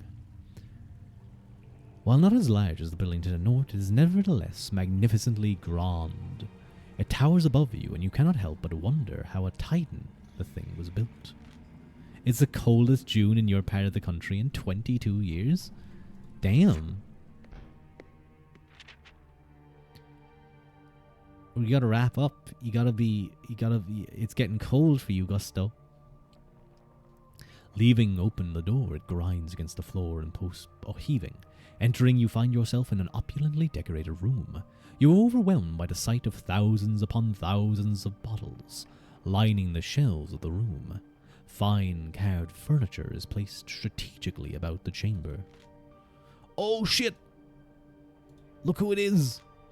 Waiting for you inside is a tall woman wearing a dark gown and spiked crown. Welcome, Decian Storm. I am Oriana, the Keeper of Souls. You don't know me, or maybe you do. But rest assured your player does. Do not be alarmed, I am here to help you. Player? What sort of witchcraft is at play here? Oh, the domain of the dead. A place cursed by Zagor, created to provide an army of restless souls, each of which endlessly guard his inner sanctum. A useful location to be near your line of work. However, I am not without my own protection. Many so-called heroes have become nothing more than tortured spirits to guard the Warlock's treasure. I would advise you to be prepared. Do we have anything to sell her? We have a potion of fortune, potion of strength, potion of invisibility. I like having those potions. They seem useful. Let's ask about the Warlock's treasure. Ah, of course. The Warlock guards his treasure well. It's kept under lock and key within a magical treasure chest. He never keeps the 3 keys with him, instead choosing to cast a spell on them. Each key is securely guarded, and changes position within the mountain each time someone enters. The more keys used to open the chest, the greater the reward within. Well, let's purchase something. We have a lot of things. We have 70 gold. So... No, I'm so mad. If we would have had 5 gold, 5 more pieces of gold, we would have been able to buy the maze jumper. I'm going to buy some provisions. I already have a fortune and strength. Wait, I could sell them and get a maze jumper. I don't know what it does. Compared to everywhere else, it's probably not that cold, yeah. So I could...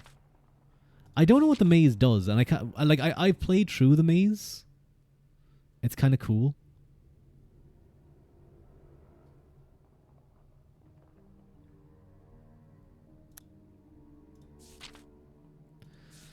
I could get a potion of fire protection.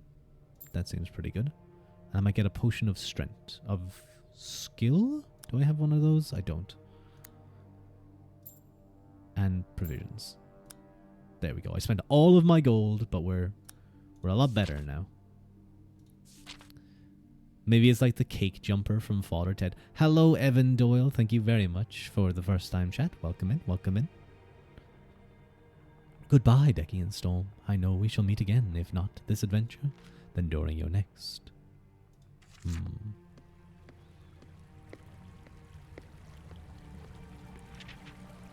Let's head to the wooden building near the pier. reads boathouse. The door is firmly locked by a small barred window, allows you to look inside. You can see a number of skeletons working on some kind of boat.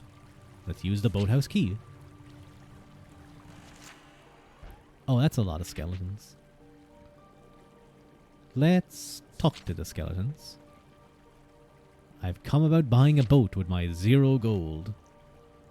A boat, said one of the skeletons. Cutie, hi. Hi, Cal. Hi. I'm going to call you 36. Hi, 36. That's sweet of you. Thank you for the first time chat. A boat. This one wants to buy one of our custom bone-made, fancy polished exclusive boats. The other skeletons stare at you. You're unable to read their ghastly faces. You feel you should say something to convince them. Yes. Your boss told me I could get one here. Your master told me to get one. The Soul Keeper said that. You two, go check. 2 of the skeletons disappear through the door, while the remaining 3 watch you. You must react quickly, grab my weapon, and attack the remaining skeletons. Let's fuck them up. Be a little bit easier, because now it's only 3 versus 1, rather than 5 versus 1.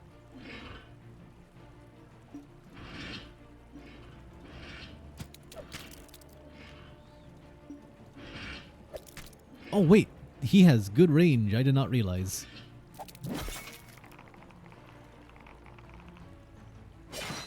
Oof. Wait, guarded, huh? Oh, that's not fair.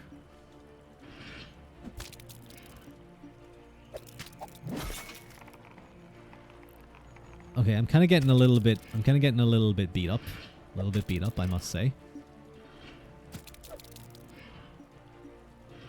Ah, shit, I forgot that he does that.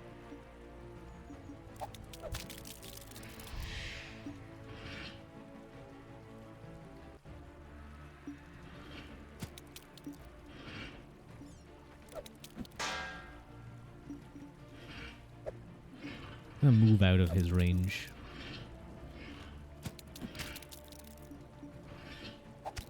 Easy. Defeated the skeletons. Loud banging.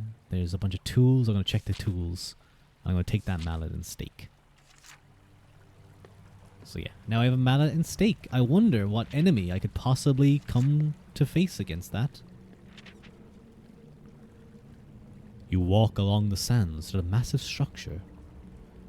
A set of stone steps leads upwards into the structure itself. Near the steps, a path leads west to a tower leading upward on the side of the structure. I am going to...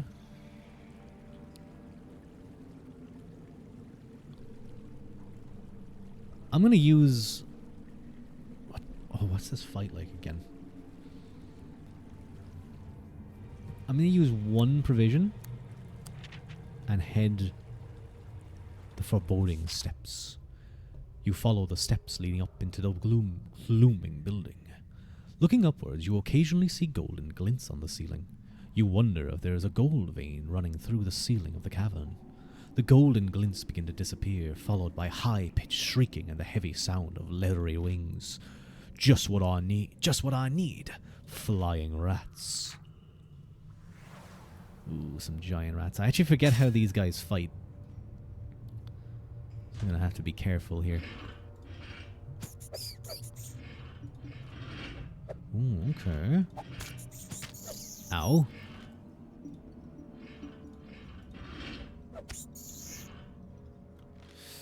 I don't want to have to move here, but I have to. Do they always attack sideways, I wonder? I think they might do. No, they don't necessarily attack sideways.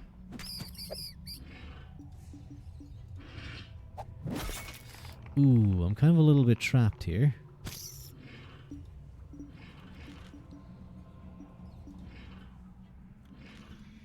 I'm gonna step back. It's getting a little bit spicy. Ah, I could have got him.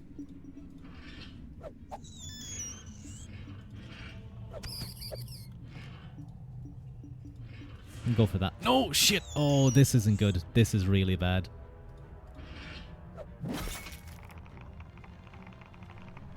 Okay, that's one dead at least.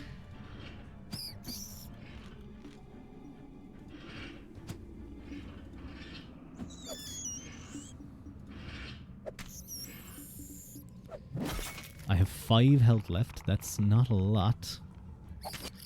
Oh, oh my god, that is very little. Kill him. Oh no! Come on. I don't want snake eyes. Draw! Dodgeable. Got his ass. Whew. Okay. Whew, that was 1 health, and we would have gone all the way. I'm just going to point this out. If I died, we would have had to fight the dragon things again. The sandworms. Surrounding you is an eerie graveyard. There are gravestones littered about, and trees made from stone cast ominous shadows across the ground. Nearby there is a bench where you may rest. A skull leers at you from an archway. It appears to be the entrance to a crumbling bridge of stairs that traverse a large pit, glowing with an ethereal blue light. No, I'm going to sit down on the bench. That'll bring me up to 11. I'm almost wondering if I'm better off just using my potion of strength here to get, like, maximum use out of it. You know what? I might just do that, yeah. Just sit on the bench and rest. Oh. Let's explore the graveyard. Test my luck. I have to roll below a 9. No, I didn't. There's nothing of interest in this area. I can't even remember what you find there. I think I did it once. Oh, I hate this fight. Swirling about below you in the depths of the void are the trapped souls of the dead. The souls begin to rise before bursting suddenly forth from the void, encompassing the bridge. Their wails fill your ears and you look on in horror as some of the shapes materialize before you. You have disturbed our rest, one of the ghosts whispers. Now you must join us in our eternal slumber. Let's do this. Let's fuck up some ghosts. I ain't afraid of no ghosts. I'm a little bit afraid of the ghosts. The ghosts are kind of scary. Now, the one thing about the ghosts is, if I remember correctly, they can't actually attack straight on yet.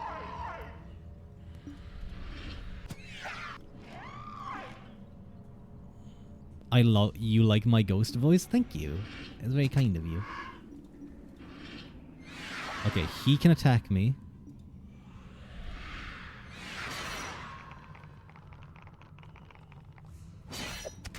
Nice.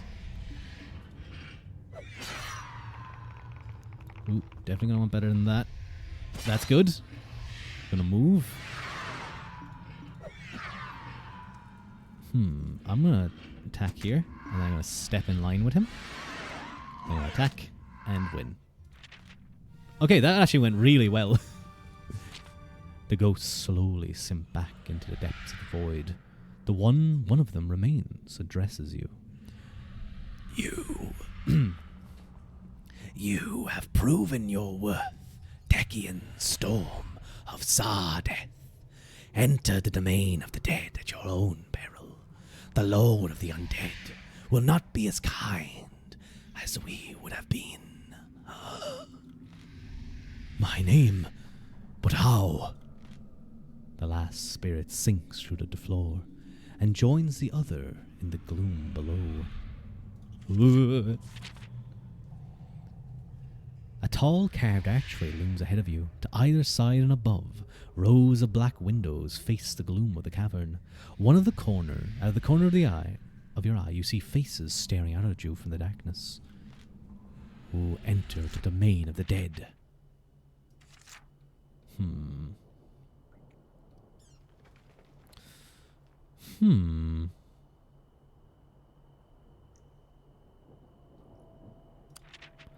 I'm gonna climb the ladder. Oh. You climb the ladder which leads to a trapdoor. You give it a heave and clamber through, then hear it slam down behind you. The room is about 8 meters square, with another ladder on the far wall. Standing motionless in the center of the room are 4 men. Or at least, they appear to be men. Their skin is a greeny grey colour. Their clothes are tattered and torn. And they all stare vacantly at the ceiling. One carries a club. One a scythe. One an axe. And the last a pick. They're ignoring you completely. These scoundrels look worse for wear. I don't think they'd be interested in conversation. Oh my god. Oh. That is such cool art. Oh my god, look how long the scythe is. Oh my god, look at that weapon in the back. Holy shit, that's a cool looking weapon. Oh my god, there's a farmer pick. There's a farmer's like hay bale stick. This thing, you guys have seen this in, in Half Sword. This weapon is like OP against unarmored things. I'm actually going to take a photo of that, a snip. Oh no, wait. I don't think I can. Wait, no, you know what? I'll just take a...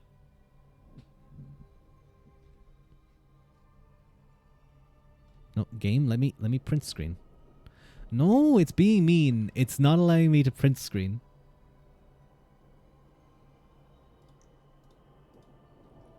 I'm upset.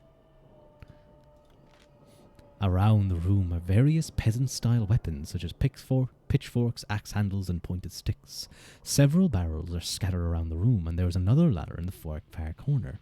In the northeast corner is a human corpse with a sword in one hand and a shield in the other. The strange creatures in the center of the room have stopped looking vacantly and are now focusing on you. Hi. Their vocabulary is limited to a series of moans and groans. They appear not to be intelligent at all. Furthermore, your conversation merely serves to attract their attention to you. They grip their weapons, and it looks as though you will have to fight them. However, there's a slim chance you could scramble back to the trapdoor. Now, I resign myself to battle. The zombies shuffle towards you slowly but relentlessly. Their vacant eyes suggest that their actions are controlled by a will which is neither theirs nor their own. You must act quickly. Oh, shit. Oh, I like that little thing. Like, it describes the scene, and then they add a little dead guy over here with the sword. Ooh, I don't know what their attacks are like. That's the thing I'm worried about. So far, though, they haven't done a whole lot, which is good for me. Okay, I don't like being here. Oh, I really don't like this. Oh, come on, man. Dude, no, it's not fair.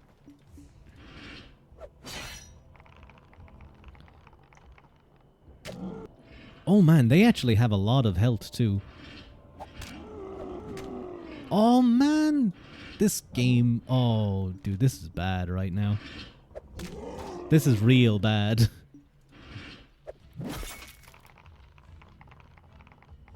That's good. He's at 3. Okay, they hopefully are going to walk into each other. Yes. Perfect.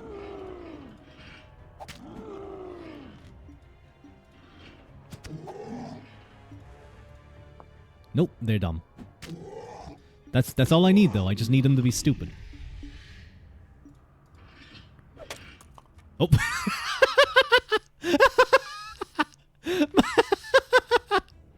My guy just dived onto the table. I hope he's okay.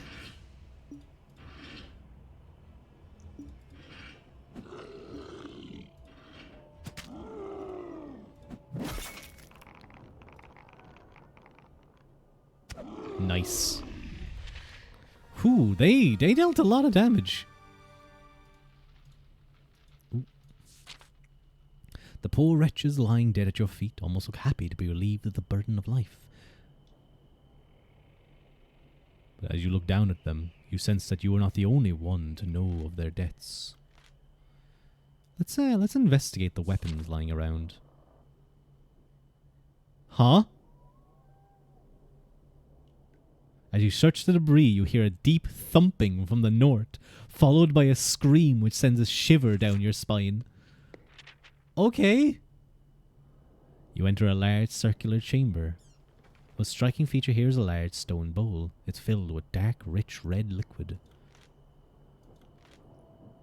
The pool.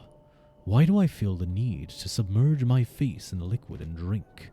Well, I know it's not a good thing. It's not a good thing to drink from the liquid.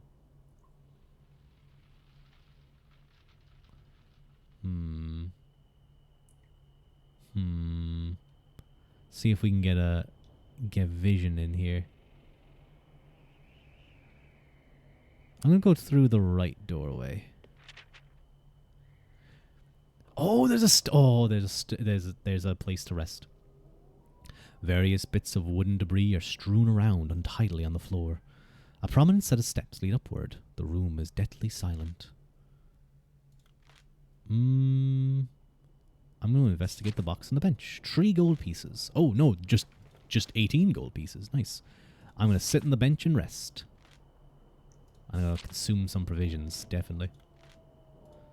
Let's go up the steps, because we're going up. Oh no. Reaching the top of the steps, you enter into a musty burial chamber. Tomes line the chambers, giving an intense sense of claustrophobia. There are strange carved faces on the walls whose eyes seem to follow you around the room. Etched into the wall is the word Zagor. To the north are more steps. To one side of the chamber, there's an ancient, dusty book. Oh, good. Zagor's extended family. Just lovely. Suddenly you feel a rumbling which becomes violent shaking. Bursting through the rocks are grotesque, reanimated giant worms. No, crypt worms revived to protect the resting place of Zagor's ancestors. No, I think he just revived them. This isn't fair. He revived the dead worms that killed me twice and are now making me fight them again. These guys are really tough too, by the way.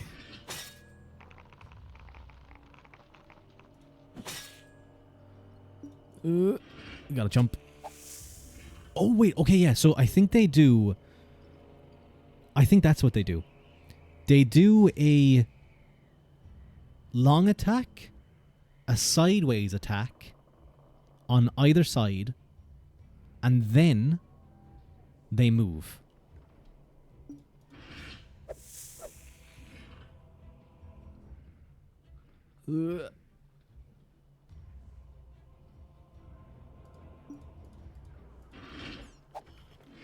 Oh, I may have just put myself in a bad situation. Oh, yeah, this...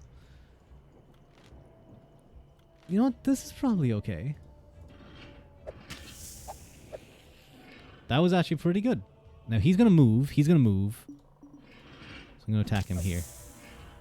He's going to do a grab.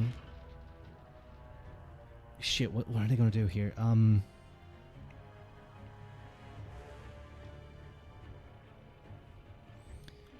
I don't have dodgeable yet. I think I avoid damage. No, because I think he attacks me. I'm going to get hit either way if I stand here. So I should at least try to attack. Yeah, I kind of expected that one. He's going to move. Oh, I thought he was going to move. No, fuck.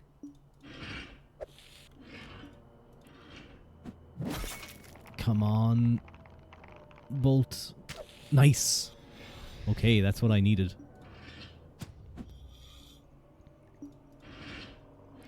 Oh, that's actually really bad for me. That's... No, you know what? No. If I step in here, he's going to do a long attack. They're now going to go sideways. So he's going to hit me. So I want to move here. They're gonna move. I want to attack here. Heidi! Heidi, it's nice to see you. How are you? How's my favorite angel girl doing? Best angel girl. Whew, okay. We won. Took a bit of damage. Took a bit of damage there, but we got him. The annoying thing is this isn't like a cool thing. It's kind of cool, but it reads the book. Those who would challenge Zagor. And then it's just like a bunch of pages. Names are foolish enough to challenge Zagor. All have failed. None shall defeat the ruler of Firetop Mountain. So many names. I guess we should all be thankful for their contribution to a heroic cause. And then it's the Kickstarter names. That is pretty cool, but it doesn't do anything for me. Excited for debut? Debut will be really cool. Wait, yeah, hang on. Let me double check something real quick. You slept for 10 hours, feels good. I had a nice sleep in actually today as well. I had a nice long sleep in because I needed it. I did not sleep much over the last 2 days. Well, last night I did, but like the other 2 days, not good. I was explaining earlier, 11:30. No, it's so early. I'm going to have to be up early to make sure I'm at the debut. Okay, that's okay. I'll be there. As I mentioned earlier, it's partly one night was affected by me watching many hours of Star Wars content, Star Wars video essays. The other night I was trying to sleep, but I just kept tossing and turning. I think the thing that really messed me over was sleep is more important. No, I'll watch. Is that 11:30? I should be up by then. It's not like I usually wake up at 1. Your key eye does notice scorch marks on the floor. Suddenly a spark, followed by an intense pillar of fire. The flame begins to dissipate, and standing in their place is a terrifying hellhound. Dude, come on. Wait, no, hang on. This thing sucks. This is like trying to debate you to walk forward. Watch this. Look at that.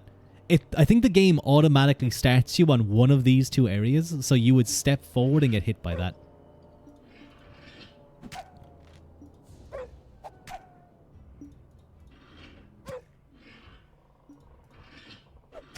Dog sucks. The other hour, I was listening to ASMR. There's a really nice ASMR playlist I found, but the only issue is that every time it goes to a new episode or new video, ads play. And I think I kept getting woken up by the ads, but I was so sleepy that I didn't think to stop the playlist and just loop a video. With a monstrous roar, the demonic hound slumps to the ground, dead. Second later, its body turns grey and becomes ash. Well, you search the area, but unsurprisingly find nothing of value. That's okay. Just have to keep going. Which way will you go now? I'm gonna use a provision. And then continue straight on. Well, let's go down the spiral steps.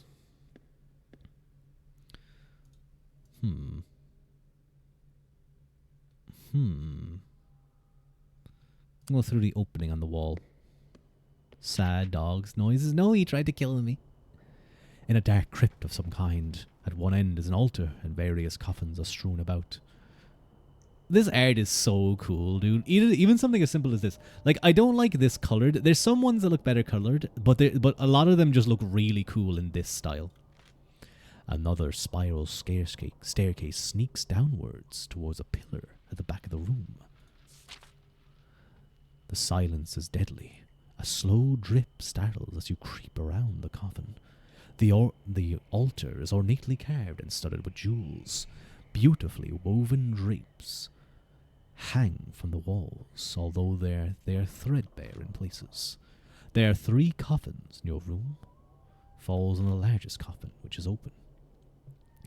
You can hear a very gentle snoring coming from the open coffin. It seems someone or something is sleeping inside. What an unusual place to sleep. What do you do? I feel like this guy would boldly stride towards the coffin, but we're going to try and walk sneakily. Test my luck. Let's roll below a 9. Below a 9, baby. Below a 9. Below a 9. You reach the coffin and cautiously peer into it. The creature you are facing is a vampire. You have various lines of attack. You may attack him directly, but this will prove difficult. A crucifix will hold him at bay, but will not kill him. If you are determined to kill the vampire, you must overpower him and drive a wooden stake through his heart. Let's use the mallet and stake to kill the vampire. Using the wooden stake, you hammer the stake directly into the creature's heart. Its eyes flick open and the creature shrieks in agony. The body turns visibly older in front of your eyes. It looks 50, then 90, then well over 100 years old. The skin rots and the eyes decompose as you watch. You notice a movement coming from the creature's chest. As the remnants of the vampire decay, small black face breaks through its chest. It resembles a small black shrew, but as it frees itself and unfurls its wings, you realize it's a bat. You lunge at it, but it flaps away into the darkness. You search the whole chamber quickly and find a stash of gold pieces, a book, and a Y-shaped stick. The book vanishes before your eyes as you reach for the stick. However, the gold pieces remain, and you take them and the stick. Nice. Ooh, as you approach the stairs, the air feels cold. And fear grips like you have never felt before, and somewhere in the darkness you hear a whisper. You have tarried here too long, adventurer. It's time to leave. Well, if they're going to give me the option of going down the stairs, I'm going to take a quick provision and go down the stairs. Poor guy, he was just trying to eat. Nah. He got surprise rounded. Here lies Greclicus Zagor, father to Olderon, and feared necromancer. May death be slow and agonizing to those who disturb his slumber. You feel a cold breath on the back of your neck, and wheel around in surprise. The sight before you is horrifying. It's a translucent, floating figure of what once may have been a man. Half his face is decayed, exposing what would be flesh and bone if he were amongst the living. He's dressed in regal, flowing robes, torn from battle, blood, and age. You are either... No, wait, hang on. That's not the voice of a ghost. You are either brave or foolish to be here, the ghost warns. This is my tomb. I am Grecculus Zagor. Sensing your reaction, he continues, Fear not, adventurer. I am not here to harm you. I am more concerned with my son ruining the family name, the despicable deeds he has performed. Shame on me, and I cannot rest. He gestures to the black mirror, and a piece of ghostly flesh detaches and falls to the floor with a splat. I doubt you are here to meet my son for tea. If you wish to defeat him, light the braziers on either side of the mirror.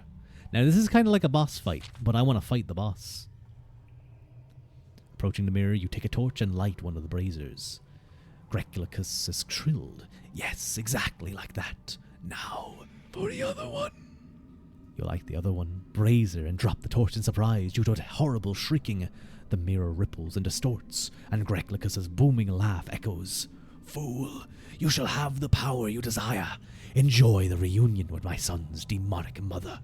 You will have plenty of time to reflect on your mistake. As the ghost has been mocking you, a horrific creature has emerged, has 4 faces atop its gruesome head, each of them producing a piercing wail. As it approaches, it reaches out with its arms, attempting to grab you. This is Zagor's unholy mother, a mirror demon, eager to grab you and drag you through the mirror, back to the demonic plane, and to certain doom. Let's fuck it up.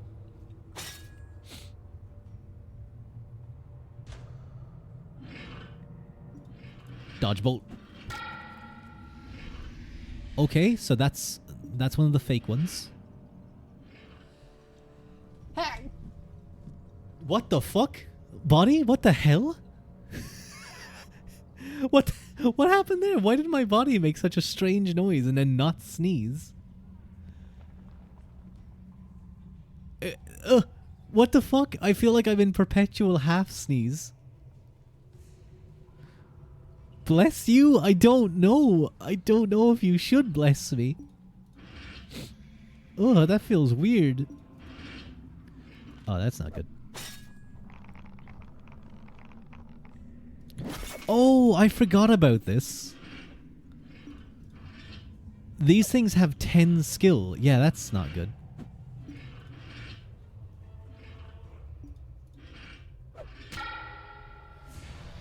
Oh, that's real not good. You thought that was a duck in game? That was me? That was me. I'm sorry. Oh, I have to roll real good here. I'm actually gonna run, is what I'm gonna do. Because the more it... Ah, shit. That's okay, I don't think it can hit me from here. But I got it. Nice. You defeated the Mirror Demon. With a mighty blow, you finish off the Mirror Demon. Rua Duck Quilta. Rua Quilta.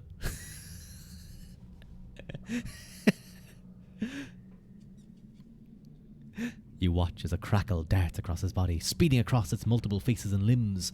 A twisted, anguished cry from the creature, and the demon shatters into tiny pieces. Graculicus is furious. No, no, it shall not end here. Although I am bound in my place of rest, you shall not survive this place. The domain of dead will be your undoing. No, I couldn't get that one. I actually took in too much air and it got stuck in my throat. The domain of dead will be your tomb. My son shall see to that. And then it attacks me. No, get off my face. Stop. Whack. Whack. Roll. No, that's a Murloc. Roll. Roll.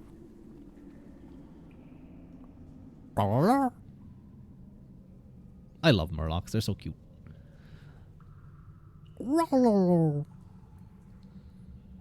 Good pokes, Harrow. The ghost flies at you with a furious rage. You instinctively put up your hands to protect yourself. And a sudden, bitter chill. Then nothing. Graculicus has vanished. No, he took some of my skill, you piece of shit. You notice a key on the floor that wasn't there before. Oh, I found one of the keys. Let's go. There's like 3 of them, and they're just randomly around the place. That's the thing about this game. You just have to get lucky and try and find the keys. Oh no. First Lord of Chaos dead himself. A statue that's supposed to strike fear into worshippers. Well, not me. Suddenly a horrific streak. Blood wing. Undead bat. I forgot I have to fight another thing. No, there's like more bats too. There's so much fighting here. God damn it. And they took my skill. Oh, that's really not good actually.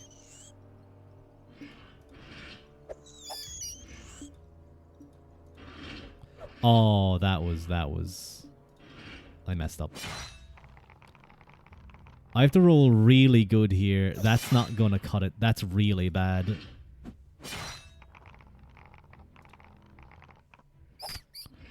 Oh my god. Okay. Huh?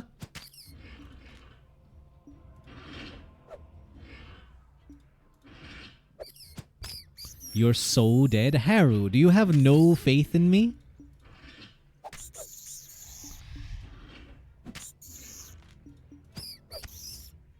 You're so dead. I literally just like insta-won right there. As the bloodwing crumbles to dust, a shining jewel remains on the ground, which you put into your back pocket. Which way will you go now? I really only have one option. The narrow staircase is cut into the rock, and there are about 20 steps leading up. At the top of the steps, a passageway leads you to an large open chamber. The smell is so bad that you are tempted to turn back. 3 bodies lie in the chamber. You may either search the bodies or tiptoe quietly through the room. We're so fighting them. I knew those eyes were going to jump open. Just in time, you avoid a vicious slash from its long fingernails. It quickly springs to its feet. You hear a sadistic leer spreading across its mouth. Oh my god, look at that art. Oh my god. Hi, Fox. No. Stop. I'm trying to admire the art. You're making me close my eyes to admire, so I can't admire the art. God damn it. That art is incredible. Look at the detail. Even this is one of those that looks really cool in color as well. Look at, like, oh my god, the flayed flesh, the teeth, the nail. Ugh. This guy would do really good ASMR though, like tapping ASMR. Put the color back on. It's on, D. Do you mean off? Do you want the line art version? It is a little scary, isn't it?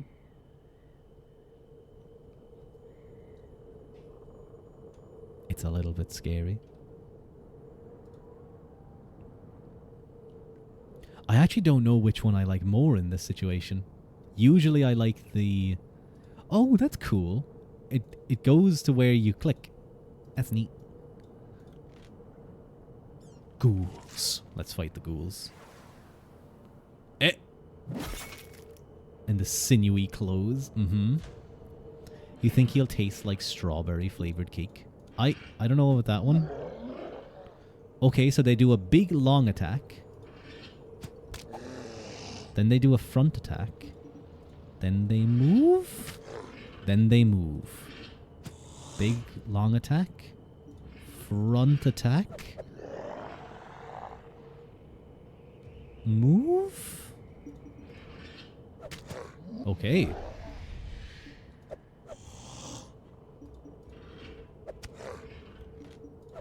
So we know they can't attack on the front, so they just have to... Hey. So that's the thing, all enemies have certain attack patterns. And if you know them, it's way easier. Hey, I got some luck back. A couple of earrings are in one of its pockets. I'm going to take those earrings. I'm definitely going to search the second body as well. A bottle of liquid. Ooh. Let's try some of the liquid. The liquid is smooth and warm. Remember, guys, if you find a liquid on a dead body, you should probably drink it. Like a bottle. The liquid is smooth and watery, and as you drink, you begin to glow. You feel euphoric and a little drunk at the same time. Your confidence grows and your weariness disappears. The bottle contains holy water, blessed by the overpriest of Cainlash. It has restored your stamina to full strength. In addition to this, your skill is restored to its initial value. Why are you randomly drinking shit? Why wouldn't I, huh? What, you wouldn't? At the top of the stairs, the passage turns sharply. Skill is so back. We're so back, bros. As you pause to get your bearings, you hear a creaking in the room behind you. You spin around in time to see the heavy portcullis drop to seal off the passage. Oh, a save point. I'm sitting down on that bench and I am resting.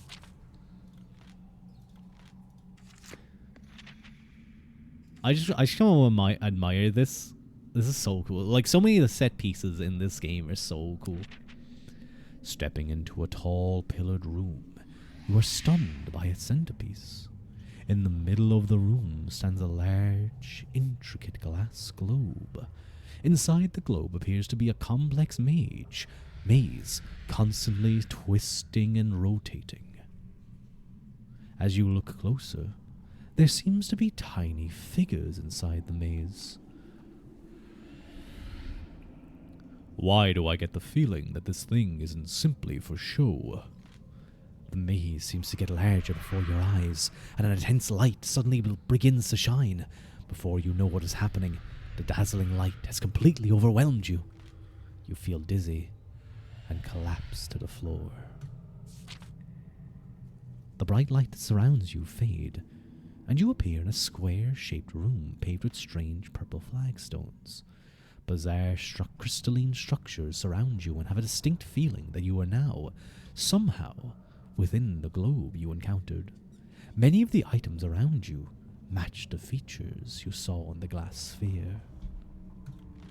Shaking off your disorientation, you look around. We're now in the maze. The art and graphics in this game are so cool. Artists cooked. They really did. They really did. An archway on your left, and beyond it you can see some steps leading upward. There's also a crystalline plinth next to the archway that looks interesting. Let's investigate that plinth. But the size of a dwarf, and it sparkles with an ethereal quality. It holds 3 crystal rods inserted into circular slots. One of these slots already has a rod sitting proud from it. Try and remove it. There's no way to grip to apply your strength, I see. Let's enter the archway. So begins. There's a certain fight in this maze that is bullshit, and I hate it, and I hope we don't get it. But let's go north. Let's go north again. I'm feeling north again. Till you hit a brick wall. Okay, well, we can no longer go north. Let's go east. Ooh, you come to a crossroads with paths leading off in all directions. You're surrounded on all sides by the strange crystalline shapes that appear dotted around this strange place. In the center of the crossroads, hanging from a rope in a small cage, there's a goblin sitting in the cage with his legs dangling through the bars. Strangely, it looks as though the rope is not being held up by anything, and disappears into the darkness above. You also notice a metal box on the ground directly below the cage. You bend down and examine the box. It's fixed into the purple pavings and has a carved hole in it with a small notch. It looks as though something could be slotted into it. Perhaps this will help lower the cage. What did the goblin sound like again? If you don't have the thing you need. No, that's not it. If you don't have the thing you need, I'm a bit of wonder. Okay, apparently they're slightly Australian, a little bit. Let's talk to the goblin. You look up towards the cage and the goblin begins humming some kind of tune. This creature either can't hold a note or this is the worst tune you have ever heard. What a terrible tune. The goblin looks down at you and hear a ghastly noise coming from its throat. Within a second, your face is covered in some kind of thick mucus goblin mucus.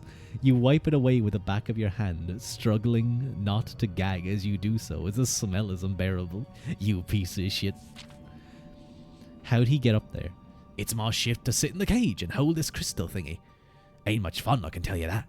Sat here hour after hour, waiting for the next sucker to venture into the master's maze. I thinks the others keep making it my shift, you know. They're jealous because I'm smarter than they is. This only raises more questions, but you hold your tongue. Well, how do you can you throw down the crystal rod? You must be joking. Maze Master wouldn't like that. You need to find another way to get me down. That box below me is a good clue. Apparently we're playing Blue's Clues. Oh, wait a minute. Uh-oh. A statue of Sinla, the goddess of luck and faith, much like the one found in the town square below.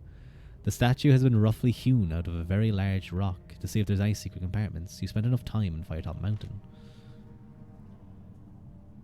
As your hand brushes over this large dice in Sinla's hand, a disembodied voice booms out of the following. You have awoken me, adventurer, for I am a genie, and I have been cursed to reside inside this accursed statue, the ghastly sister of Titan. Please release me from Sheila. You may know her as Gred or Sinla. Well, I'm gonna find out a little bit more. I was caught sneaking into the celestial court. I just wanted to see. It was my master, Logan the trickster, who thought it would be highly amusing to serve out my days trapped in this room, in this cold, heartless statue. Unless you can release me, I will be stuck here forever. Well, I'll see you later, buddy. Okay, I guess we're going back. Oh. Oh. I thought the statue would keep talking. Oh no. Well, let's leave by one of the exits. Let's go east. No, not this one.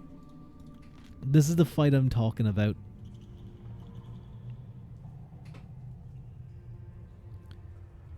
Luma, briefly notice they shimmer slightly. Okay. The ghostly hands suck. Okay, I'm actually in a decent position. What's their skill level is the question here. 5. That's a good one for dodge. No, I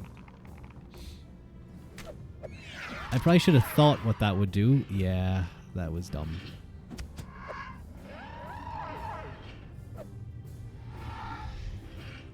I just gotta keep moving. So they have, I think they have 2 kinds of attacks. They have the long attack, and then they have the sideways attack.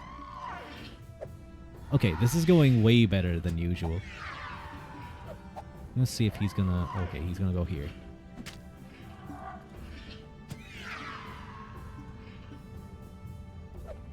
Ooh, okay, no. Got his ass. Can I just say, his range attack is so good. The small... Okay, that went way better, because the last time that I fought with the other character, I got my ass handed to me twice. Is now eerily silent. You decide the best course of action is to push towards through this strange place. Well, let's keep going west. No, I meant east. Oopsies. East. Wait, what? Huh?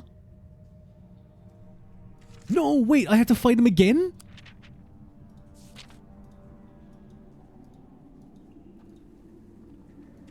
That's not fair, game.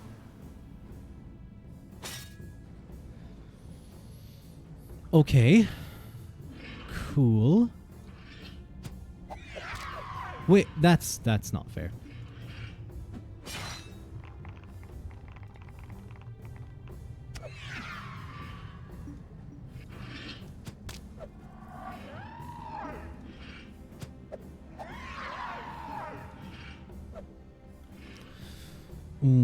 Okay.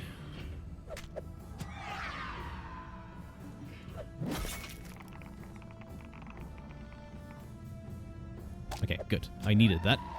I needed that win.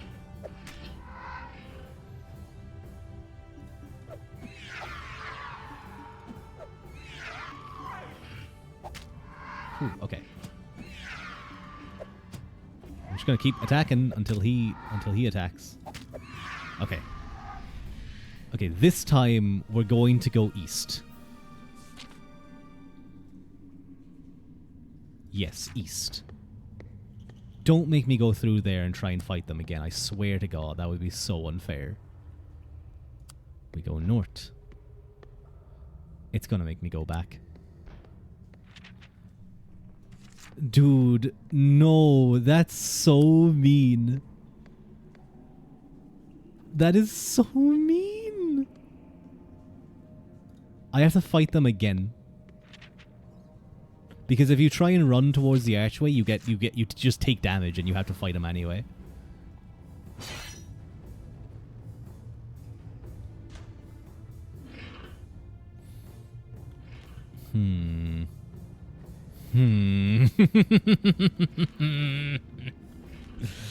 Oh, that's not good.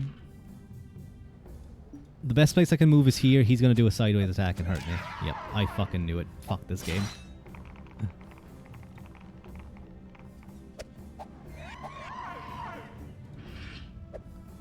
Okay, I'm gonna step back. I think I can get a better roll than that. Draw, cool. Okay, that was good, but this isn't good. I'm gonna move here.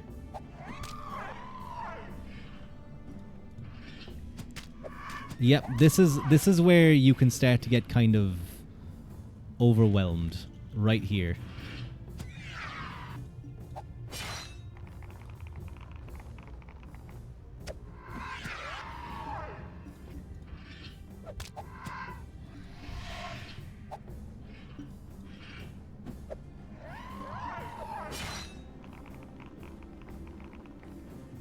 Okay, that's pretty good. That was... Okay, so the first time I fought them... No, I want to go west. Oh my god, if I had to fight them again, I would have screamed.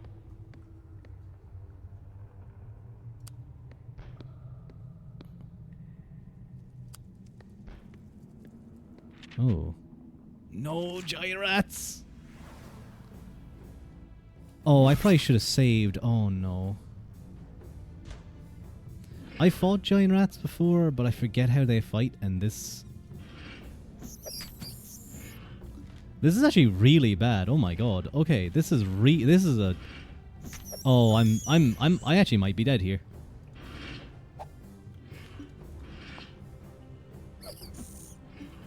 I'm actually just gonna step in here. Oh, okay.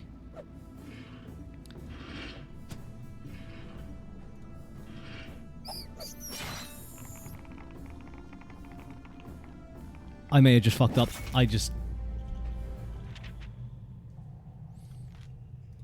Okay.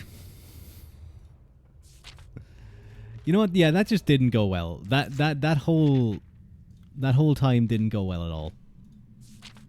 So the issue is that now the maze resets, and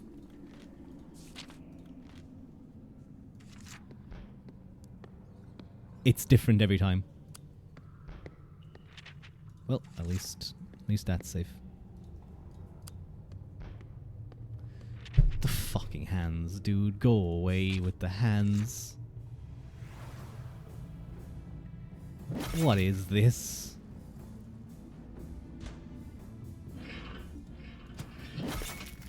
Why did it dodge me towards him?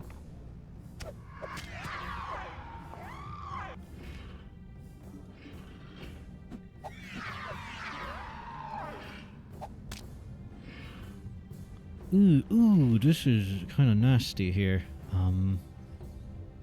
You're so sorry. Yeah, it's not going well for me right now. It's actually going very poorly right now.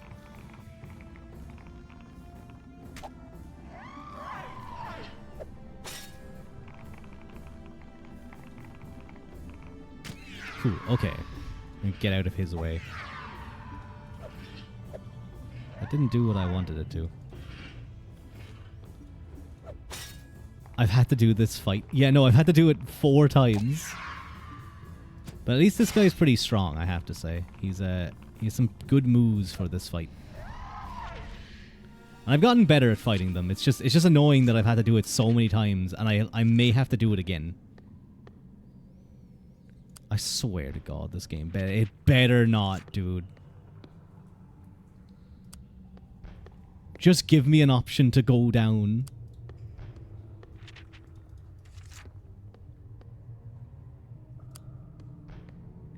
Okay, at least I can go down, so I may be able to escape. It's the rats again. I'm eating a provision. I'm actually running low on provisions right now. Okay, so rats.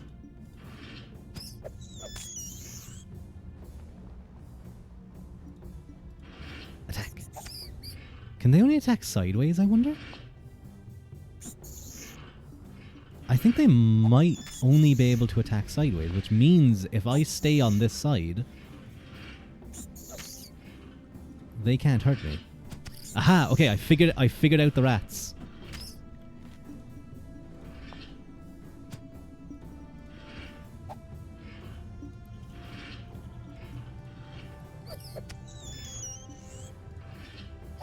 You fucking pieces of shit rats. Fuck you. I like rats, don't get me wrong. Like, I think rats are cool. I like rodents. They're cool little guys. Oh, no, you don't. Now you're stuck in here, buddy.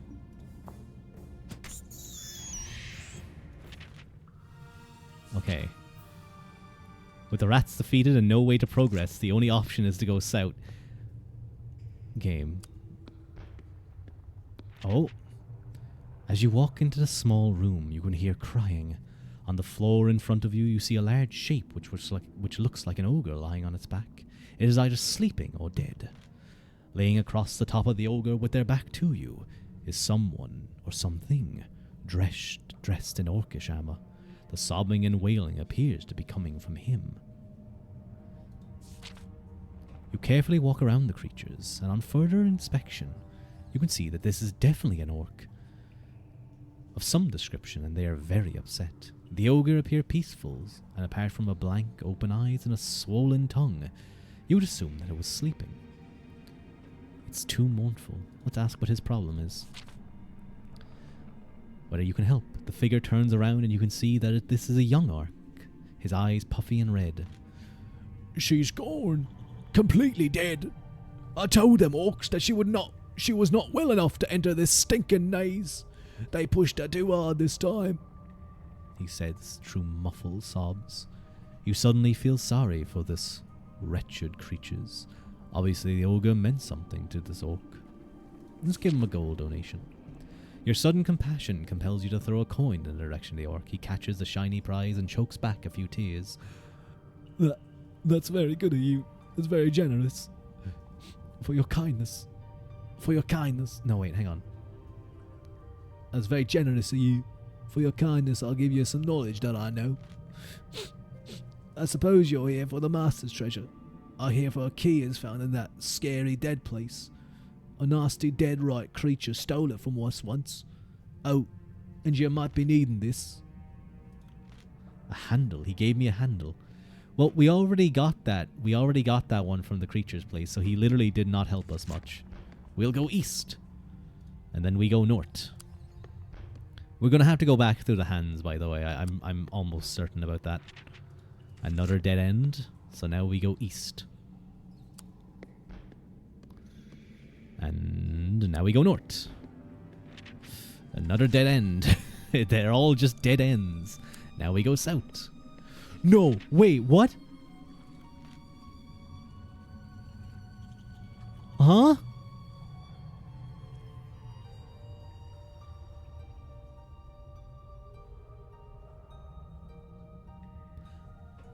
Huh.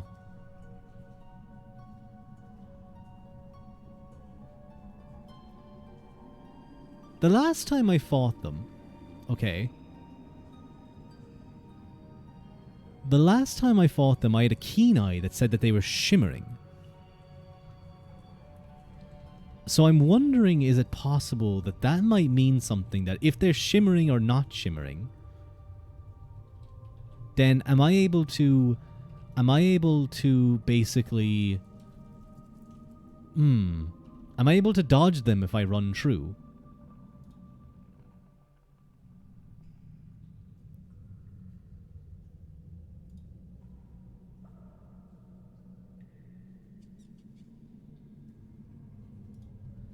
Or there has to be something there, because it wouldn't just tell me that they were shimmering or not without any like reason.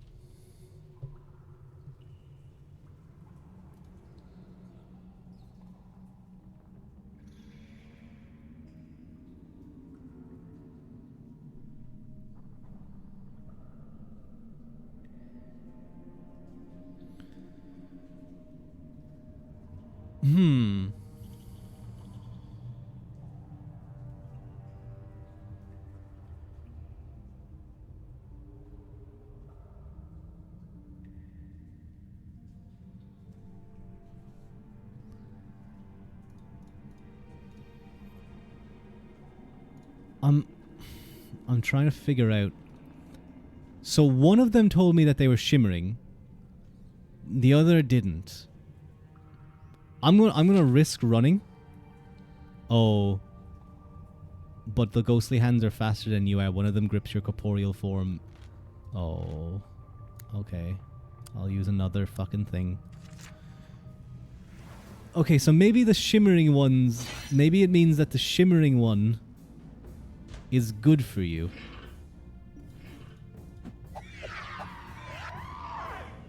Oh, this sucks. This really sucks.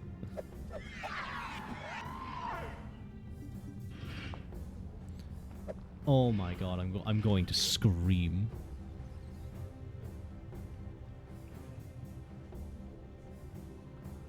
He's definitely going to do a 2 attack. I'm going to step here. I think they... No, he's going to... Oh, okay. That's good. Clash, 6. Nice. He's going to try and run, but I'm going to shoot him.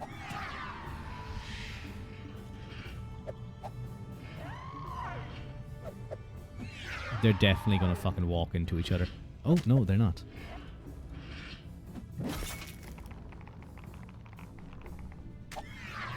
Nice. Step to the side. Let him do his thing. He's going to walk here. I'm going to stab him. I'm going to step here so he can't hit me. Stab.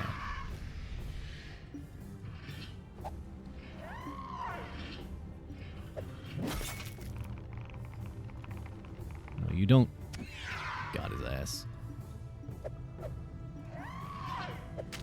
Okay, we managed to get through that fight without taking damage. I can now go north or south. I am going to go south because that's the only direction I can go. I'm going to go west. Okay, so we have a path that leads back here. So now I can go south. Oh my god, it's actually getting kind of confusing. Another dead end. Surely we're getting somewhere at this point. Oh, what's this? Following the passageway, you open a door leading to a square room.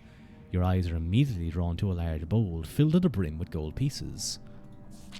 Exploring the room, you sift through the broken pottery and debris. Suddenly, you hear a heavy snorting sound behind you. A muscular beast emerges from the shadows. From the neck below, it's a man-like, with powerful muscles flexing and heaving as his broad chest takes deep breaths. Easily as tall as yourself, the creature has the head of a rampaging bull. Damn, he's strong. You guys might like... There's some more art. Why is it kind of... He's pretty strong looking. He has big feet. He has he has 2 big toes. And then just like whatever those are. Damn, he's strong. Hear me out. Someone likes his bullmen. He has oh my god, half hooves? They may be half hooves. I like that his hands go outside the box. I actually think that's really neat.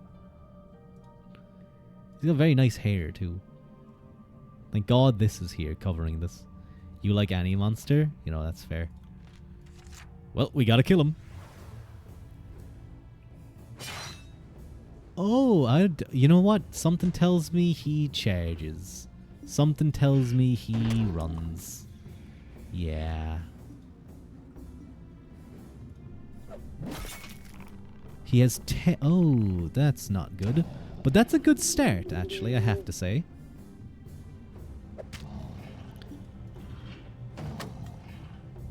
Ooh, move. Then he did his press. I'm going to dodge bolt him. He moved, unfortunately.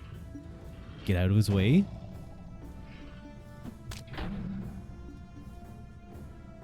Uh-oh. Uh-oh, uh-oh, uh-oh, uh-oh, uh-oh. Attack! Oh, that wasn't gonna go well. I can only attack. I'm trapped. This is really bad. Oh, no, he's going to give me a chance, apparently.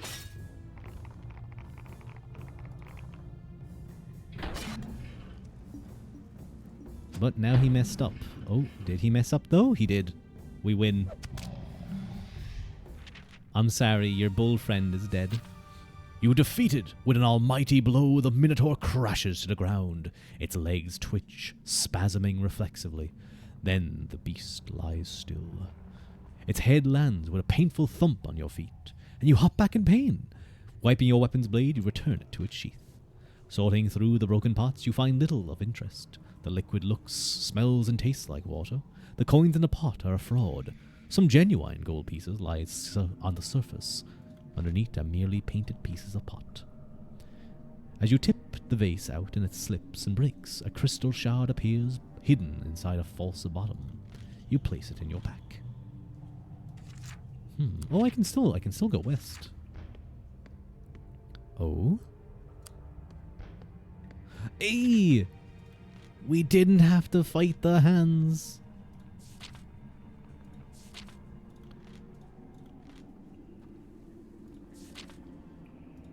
So I'm gonna just check out the other places. Oh, there's this. Let's examine the statue. Okay, you know what? This time we're going to agree to release the genie. But choose wisely, or your fate may be bound. Great giant strength, immense power, unlimited wealth, valuable, surprising luck, or useful advice. Well, it seems we already have surprising luck because we're getting raided by Digby the cat. Hi Digby, it's nice to see you. Thank you for the raid. And hello raiders, my name is Rua Uaquilta. It's a pleasure to meet all of you. Meowdy, meowdy, matey. Hi. Alright, Digby. Alright, mate.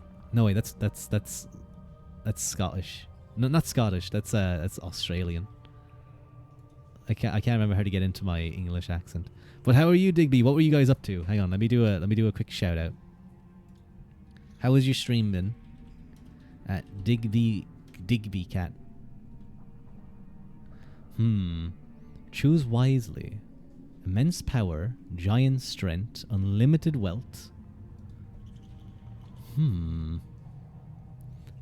I know the valuable companionship one typically doesn't go well.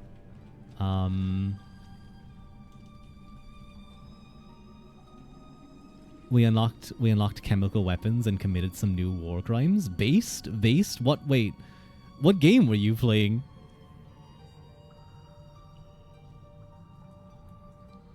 That sounds cool as hell. Did you RimWorld? Oh, wait, isn't that doing the Geneva checklist? Okay, that's a base challenge run. What war crimes have you already committed?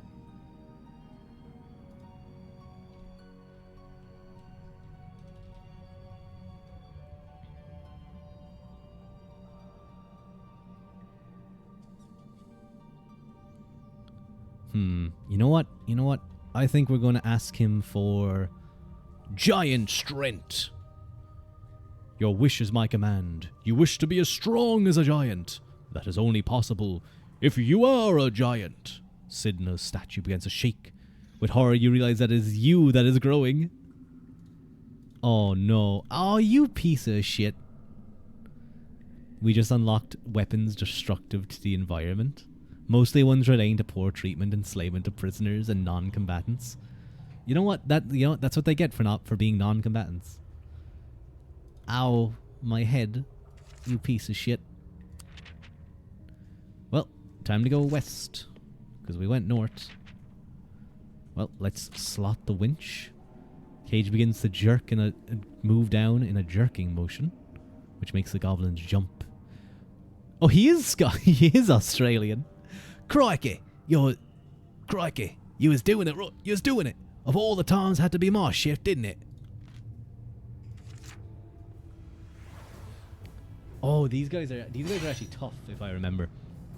This guy's a little bit interesting. He has like a dodge ability. I'm gonna get his. Huh? That's not fair. I should have. That's actually not fair at all. I should have dodged and then attacked. That was literally the perfect moment for that move to work. I dodged to the side, but he still hit me first.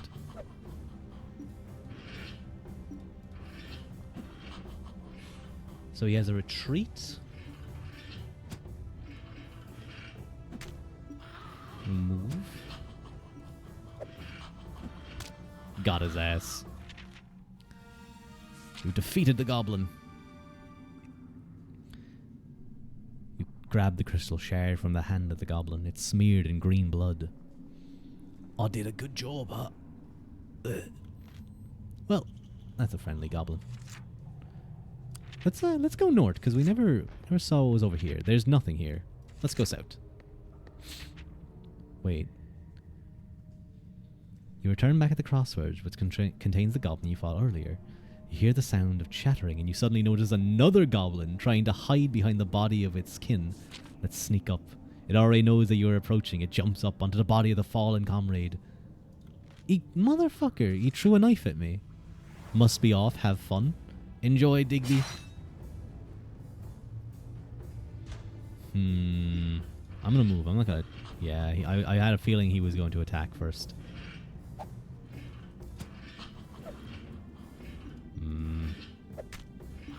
We're just gonna dance around here for a little bit, aren't we? I'm just gonna step here, and he's gonna do his little dodging move.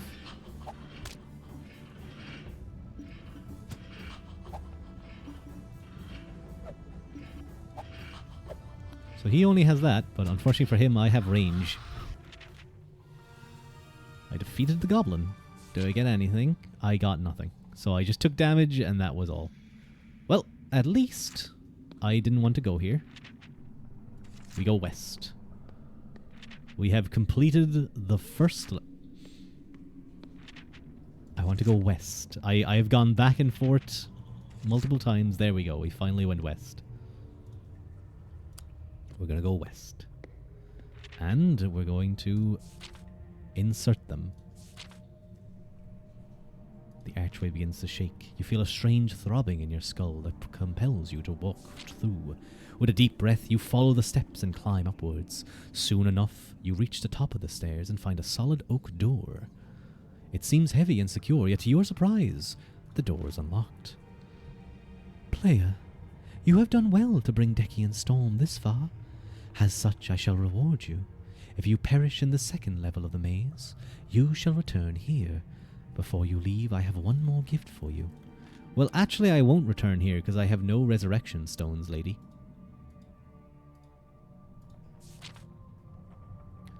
You enter a large square room. In the center is a grey-haired old man sitting at his desk, covered in paper and parchment, surrounded by books. Thousands of them line the shelves along the walls.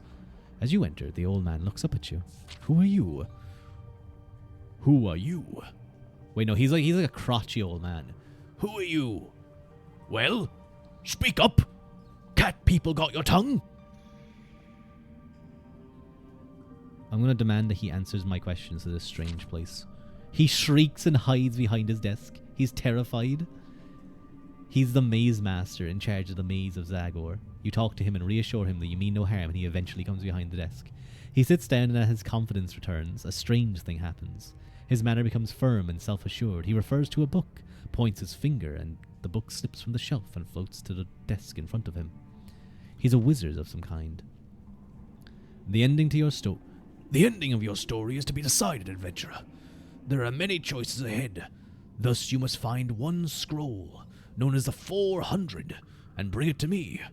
Only then is your fate decided. Suddenly the door opens, and just as you are about to enter, he hands to you a skull with a large red dot that looks like blood. You look at him quizzically. Trust me, you'll need this, and beckons you to enter. So this is the second thing. Now this has some different stuff going on, but you really have to like look at the whole area here. Okay, we haven't come across anything too soon. Huh, okay. You enter a small room that has corridors leading off from it in all directions. Sitting cross-legged in the middle of the chamber is a strange-looking character. Oh my god, it's Cicero from Skyrim! Dressed as a fool, but in a darker style version of the fool's costume. They stare at you, a mask with a permanent grin covering their face. Welcome to the heart of the maze. No, is that the voice I want to give him? No, it's not. What does a fool sound like? Welcome to the heart of the maze. What even is that voice? I don't know where this is coming from. I am but a simple fool. You cautiously ask the fool what they are doing. Mathos is my name, as you can see. To learn more from me, I need gold times 3. I have 63 pieces of gold. I could give him 30 You know what, I'm gonna give him 30 pieces of gold. A wise and valuable choice for me. I hear that mighty Zagor has chests of wonder that requires many keys to open. These keys are wily and wander around Firetop Mountain of their own will. Hello, Bree. Hi, Bree. I hear that the orcs regularly find them in their disgusting broth. I also hear a troll ate one once. I can only guess where that ended up. I don't understand why these are useful here, because you've already passed this area. I only guess where that ended up. Then they pause and knees closer to you. Did you find anything interesting in the maze so far? Ooh, a skull. We're the best of friends. You want out of this maze, don't you? Well, give me the skull you have. You trust Mathos, don't you? I need this skull. I know I need this skull in the game. I don't know if I should trust Mathos. This seems like a poor option.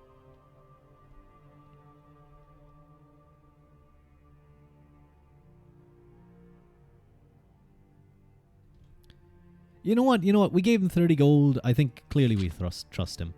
Reaching out to gives you... they snatch it. They savagely snatch it. Before you can trust it, they have a pull the paintbrush. That in what appears to be red paint. How are you? Is game fun? Game is very fun. I'm enjoying it. Laughing with glee, they start painting the skull. Soon they are done, and you hand the skull back to you. There you go. Now your skull has 5 dots on it. Ha, ha, ha. See if you can escape now. Sure enough, there are now 5 dots on the skull. Mathos returns to their seated position. How are you, by the way, Bree? And starts to sing a tune, ignoring you entirely. Let's go west. Ooh, never eat right. Yeah, east. You're at a T-junction. Let's go west. Let's get this kind of region here looked at. Oh. Well, we don't have that door, because that was the one we would have found. But he gave us a skull. Oh, okay. Well, I guess we'll go north. Investigate the door. Hold the painting with the 5 skulls. Oh my god. 400. Oh, that's so good.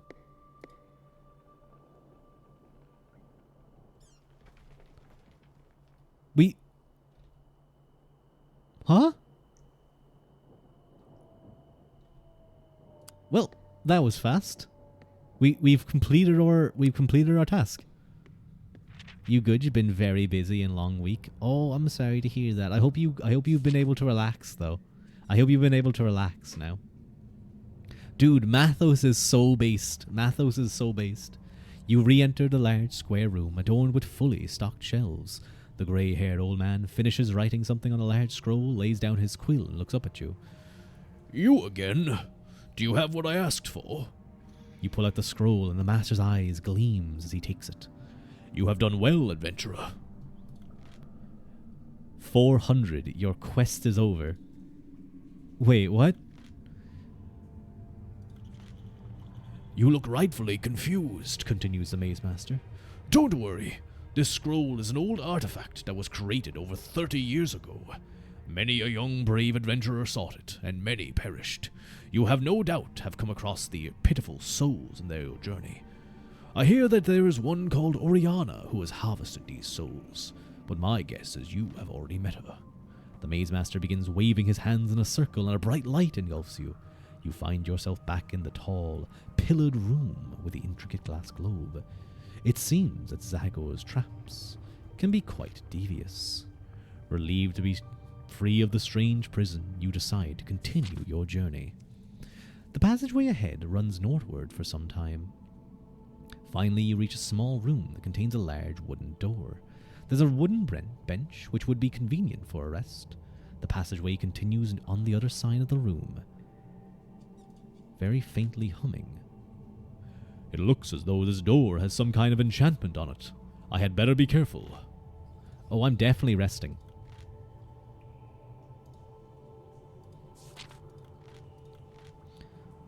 Let's open the door. So, I actually know something. If you keep doing this, you automatically die. You instantly die. I don't know if there's a way to survive, but you do just instantly die. So let's not go that way. Let's try and kick the door. I guess you have to have the bull amulet to break through. Let's not try and kick the door down. Let's leave. Oh no, rip. Yeah, you just instantly die. You follow the passage when you see a dull glow which becomes more intense. By Titan's beard, that's fire up ahead. Let's drink the potion of fire. You drink the potion. More flames blast towards you and down the corridor. You instinctively brace yourself and cover your eyes as the flames wash over you, but you are unharmed. The potion has worked. Uh-oh. So there's something we missed because we went another direction. There's a scroll that instantly kills this dragon.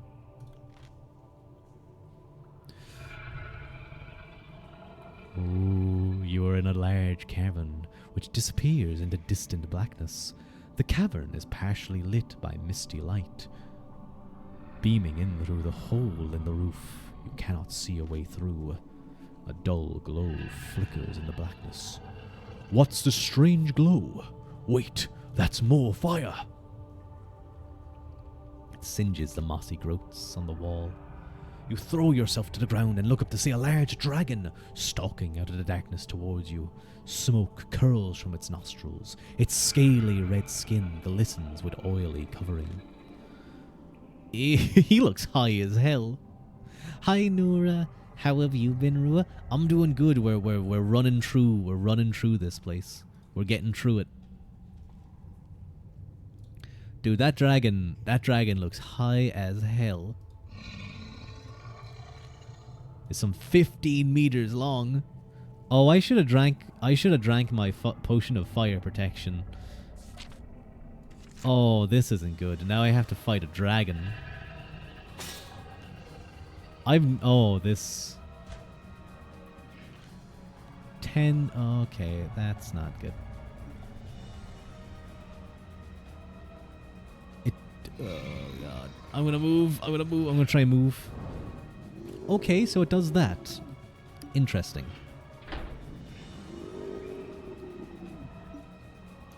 I'm interested in if it moves 2 square. No, it moves 1 square.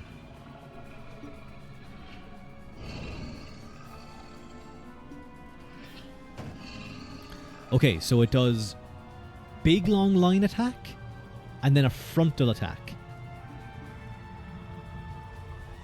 So wait, can it hit me here? Lamau, it can't hit me. Wait, hang on. Oh yeah. It can hit me, actually. Oh no, I couldn't have won that. Oh, that's not good.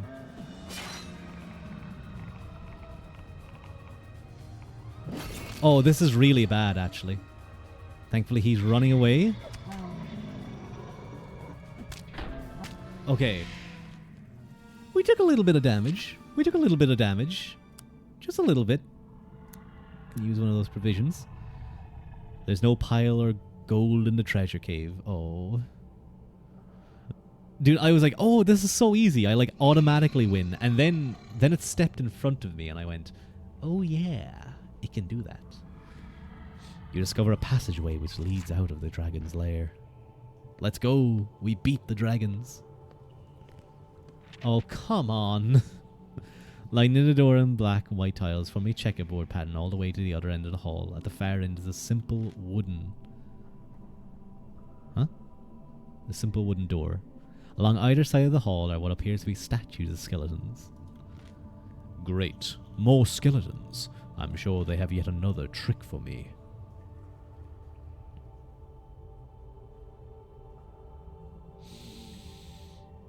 Yeah, you know, I'm going to stride confidently down the hall.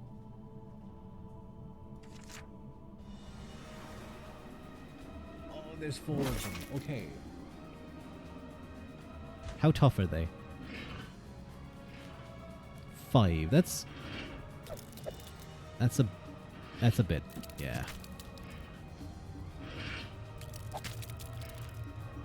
Just gonna keep attacking him. Oh.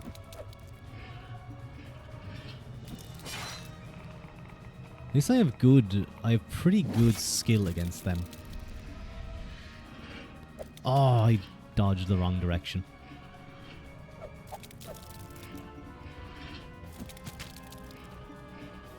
Shit. Oh, this is bad, actually.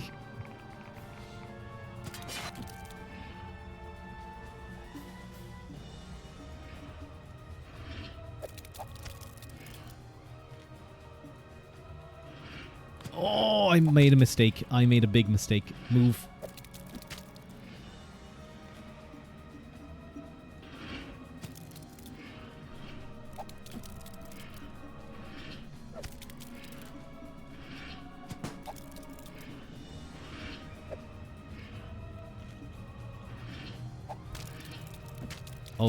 Okay, that was dumb of me. Step back, he's gonna do 2.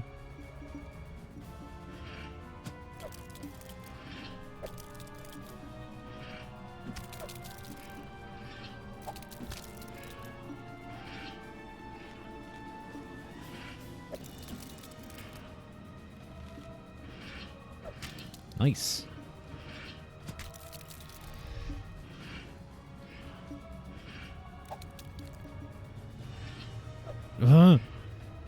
You'd never play because it stresses you out. Nope, it's okay. Fucking die, you piece of shit. Okay. So. You reach a large wooden door which is slightly ajar. Carefully, you ease it open a little further and poke your head around the side to see what is in the room. You see, I'm actually going to use my provision here because I think it's the only thing I can do, unfortunately. You see an old man sitting at a table, playing with a pack of cards. He looks quite harmless, grey-haired and bearded. He is seated.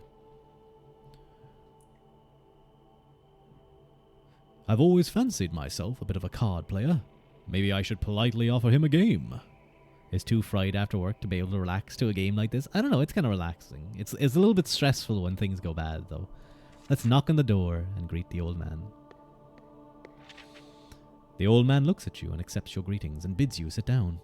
You look at the table and notice that he is glaring at you. His piercing eyes stare becomes hypnotic. In your mind, a battle is being fought, and you wrestle with your thoughts to repel the invader. Get out of my head, old man! Uh-oh. My skill... If the roll below an 8... 8 or below, I have 1 in 3 chance. Oh. His gaze burns into your skull, into your brain, and you cannot rip your eyes away from his line of sight. You feel your very soul being ripped apart, and you hear the screams of fallen heroes echo in your ears. Motherfucker stole my souls? Souls are how you buy new characters. That's fucked up. That's fucked up, Zagor. And to your amazement, instead of an old man's voice, the whole room resonates with a powerful voice which seems to be coming from the walls themselves. How dare you challenge the might of Zagor? You throw a glance back to the man. You can see him changing before your very eyes. This man is younger, stronger, and more imposing than before. He is dressed in robes of rich velvet and gold. His eyes are aflame with blue gold and they are fixed directly on yours. His hands began to sparkle with strange magical energy. Zagor, the Warlock of Firetop Mountain, has been expecting you. Oh shit. Prepare yourself for battle. Do I get to do anything? I have 13 stamina, no resurrection stones. It's so over. Can I leave? Would you be okay with me leaving? Soul Trader? More like Soul Trader. That's so dumb, D. It's time to make my mark on Allanzia. It's your turn. What will you do? Look through your pack for something to use. The runestone. Let's look through my pack. Potion of invisibility. A bow with silver arrows. Let's go with the bow. It stops inches from his chest and falls to the floor. Huh.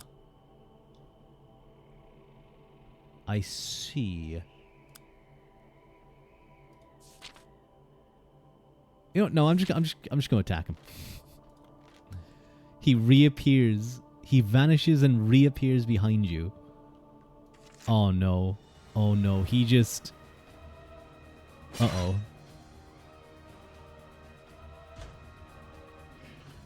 What can Zagor do? Huh? Huh? Does that say 13?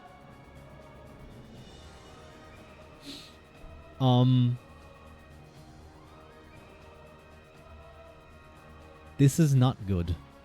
And I don't know what he does. The 13 up there. So, if me and Zagor hit each other at the same time, we're going to roll. We're going to roll 2d6. And whoever gets the highest wins. But I get to add 8. Oh, I'm sorry. I didn't realize it's covered by the chat. He gets to add 13. 2, 5. He has plus 5. Over me. Which means I need to roll higher. Oh, that's really bad. I'm going to step... I need to figure out his move. So he does that. Dodge bolt. Okay, that didn't work. So he did a long attack. He did a long attack. And a sideways attack. He's going to do the same. Now he's going to do his sideways attack. I have to step here. He destroyed the table. Not good. So there's 2 possible things he does here. He steps forward or he goes here. I think he's going to go here. Okay, no, he did neither.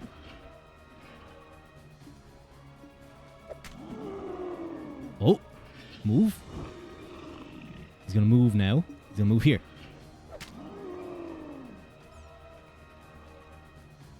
Oh, shit, what did he do? He did a... Oh, wait, this is actually kind of easy. Well. Huh? He was faster than me. That's not fair. Why is he allowed to be faster than me?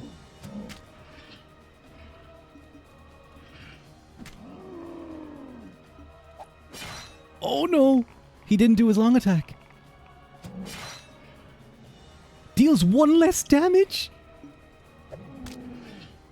Oh, come on, man. No, wait, no. Did he did his long attack.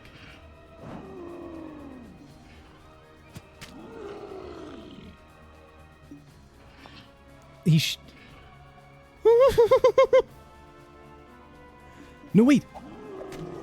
Just fucking go. I knew I won because he couldn't actually attack me in that direction. You have defeated the Warlock of Firetop Mountain. Do you guys think I'd be a good voice actor? This is actually the first time I've ever beaten him, by the way. I've actually haven't beaten him. It's different fights every time. This is insane. Let's fucking go! With the Warlock now defeated, you know that Zagor's reign over these lands is over. You approach the door and turn the handle. So...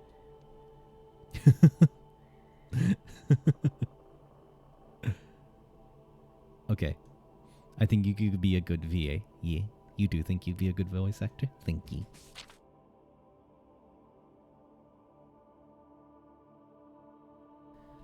Apologies. 2 secs. Okay. The door opens to reveal a small, dimly lit room. The walls are hung with ornate curtains, laced in silver and gold. Watch there be a round 2. A single flame burns in one corner, throwing light on a low table in the middle of the floor. On this table is a large chest.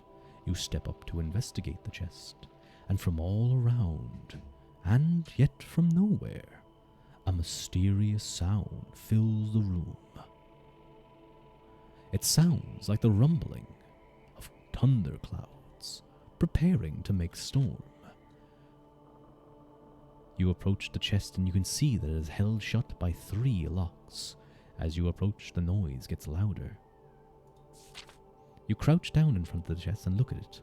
At its front are 3 locks. It seems that Zagor is no fool, and even after his defeat has guarded his treasure closely. So, annoyingly, I only have 1 of the keys. Yeah, your reading voice is very VA wordy. Oh, hydrate? I will hydrate in a little bit. So I only have 1 key, unfortunately. You turn the key in the lock and hear the satisfying click as it opens. The other lock disappears and you are able to open the chest. You swing open the chest lid and grasp at the Warlock's hoard. The Warlock of Firetop Mountain is no more, and you... Is it too... I would prefer... I'm finishing up soon and I would prefer to get in bed. Not sweaty. You are now the owner of the sorcerer's riches. At least 1,000 gold pieces, jewelry, diamonds, rubies, and pearls. Easily enough to restore Anvil to its former glory. You also find an ornate jar with wispy-looking lights inside of it. This must have been the Warlock's personal hoard of souls. Yeah, the guy stole 30 souls. Oh, look at those souls. Hidden under these, you find the Warlock's spellbook.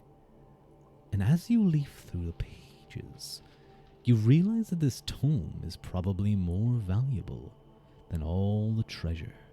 Instructions are given for the control of all the secrets and creatures of Firetop Mountain. Return to Anvil with the Warlock's treasure, or become the new master of Firetop Mountain.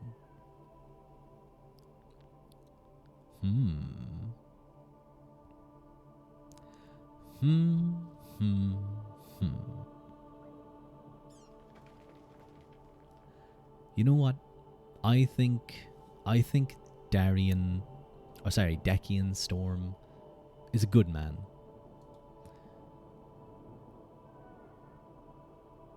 Decian always looks for himself. And I don't think he'd become the master of Firetop Mountain, so I think he would return to Anvil with the Warlock's treasure. With Zagor now nothing but a memory, his hoard is yours for the taking. You fill up the pack with as much valuables as you can carry, including the Warlock's spellbook. Now that he is dead, it is a simple matter to make your way down the mountain. All of the traps and tricks seem to have disarmed themselves. Oh, dude, what's going to happen here? Holy shit, that's a big dice. Oh, look, there's a Dalmatian. There's a Dalmatian. 2 moons. Nullgrut's Alehouse? Dude, they have a fire engine.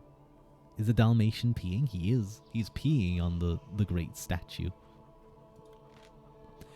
You stagger exhaustedly back into Anvil.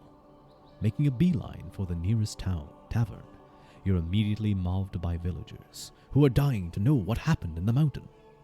You regale them with barely exaggerated tales of magic and monsters, and the villagers ply you with food and beer, their eyes goggling at your amazing stories. You are so rich that selling the locket would only add a silver to your total wealth. You decide to keep it as a souvenir of your adventures, and a warning to those that would cross you. When you leave, you make a substantial donation to the town, which allows them to replace the beasts and buildings that Zagor and his minions have destroyed. It is a bare sliver of the entire treasure, though, and you are fortunate to cross paths with a merchant convoy who happens to own a magnificent pair of Frefraean mares. You buy both of them and prepare to head back to Sardat, your newfound wealth allowing you to settle down for a quiet life. For now, your quest is over. Let's go, we won! I actually did not expect to win. So now you can play again, and you can, so like for example, they all have different storylines and different abilities. But now I can unlock some things. So I think we'll unlock Hannibal Darab. We'll unlock... Oh my god, he has a massive amount of stamina. Holy shit. He's a monk. Oh, look at this woman. She's cool.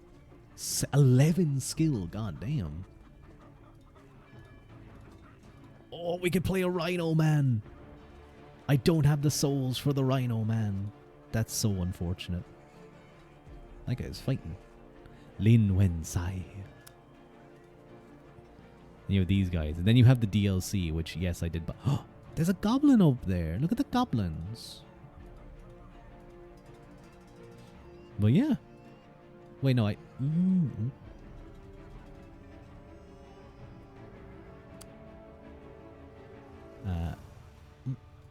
don't think you guys can see that. Anyway. Oh, wait. I can't. You know, I'll just close it. Whoa! We won, though. The game crashed. It's okay. It's okay. I crashed the game. Anyway. Let me... I'm actually amazed. I did not think we were going to win because I fought Zagor twice and he has kicked my ass twice. No, wait, I fought him once and he absolutely destroyed me. What was interesting was with the other character, his fight was actually different. It was a different kind of fight. That one was way easier though because once I figured out his pattern... Now he did get me close. We need a celebratory Rua emote. We do actually need like a celebratory Rua. We need like a thighs. Okay, fine. You guys can get the thighs a little bit. Oh, how you missed them. They're fine. Those can be your celebratory things. We need a glow stick Rua. We need a glow stick Rua definitely. What's going on with my? There's a little bit of lag. I don't know if that's showing for you guys, but I think I'm very happy to have won that though. That's really cool. I'm so glad I got to win it for the first time on stream. Let's go. That could be a fun little thing because it's kind of quick to go through. It's kind of quick. Like if I die, it's very quick. But like you can get through a kind of a game of that in like 2 streams. So I might keep this in my back pocket and like, you know, technically I'm like the biggest Firetop Mountain streamer because I'm the only Firetop Mountain streamer right now, which is pretty based. It's kind of quick, he says, 2:30 in the morning. Shut up. But like in terms of the normal games, like I mean, I have played Baldur's Gate for who knows how long at this point, and I haven't even finished a campaign.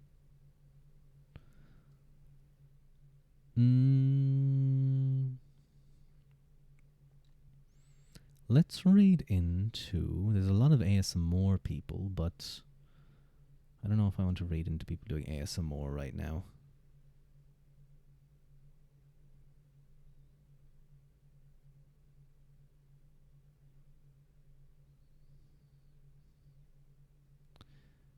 Is anyone live? Secret yapping stream. Treat. Let me take a look at this guy real quick.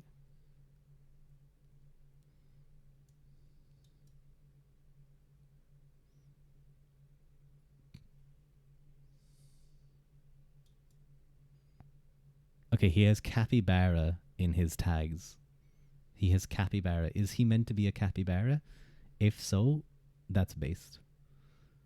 But yeah, we're gonna raid into this guy. We're gonna just rule raid. Rule raid is fine or whatever. I'm kind of eepy. But thank you guys so much for the stream. I should probably say that there's likely not going to be many streams next week again. Unfortunately, I'm sorry. Unfortunately there's some work being done in the place that I am, and I just have to. I won't be able to. It sucks, I know, but don't worry. We may try and do like a movie watch along or something. I think that could be fun next week, and we will have D&D next week though. We'll still be doing that. So we're going to send you guys off to Treat. He is a very nice model actually. I really like the coat. The coat that kind of looks. I haven't seen all of it, but it's very pretty. The white hair reminds me a little bit of Kanae's hairstyle, a little bit. But thank you guys so much. Grab me Mahagut and Slongafol, and I will talk to you guys next stream. Bye bye. Treat very well, okay? Treat him well. He has a nice voice too.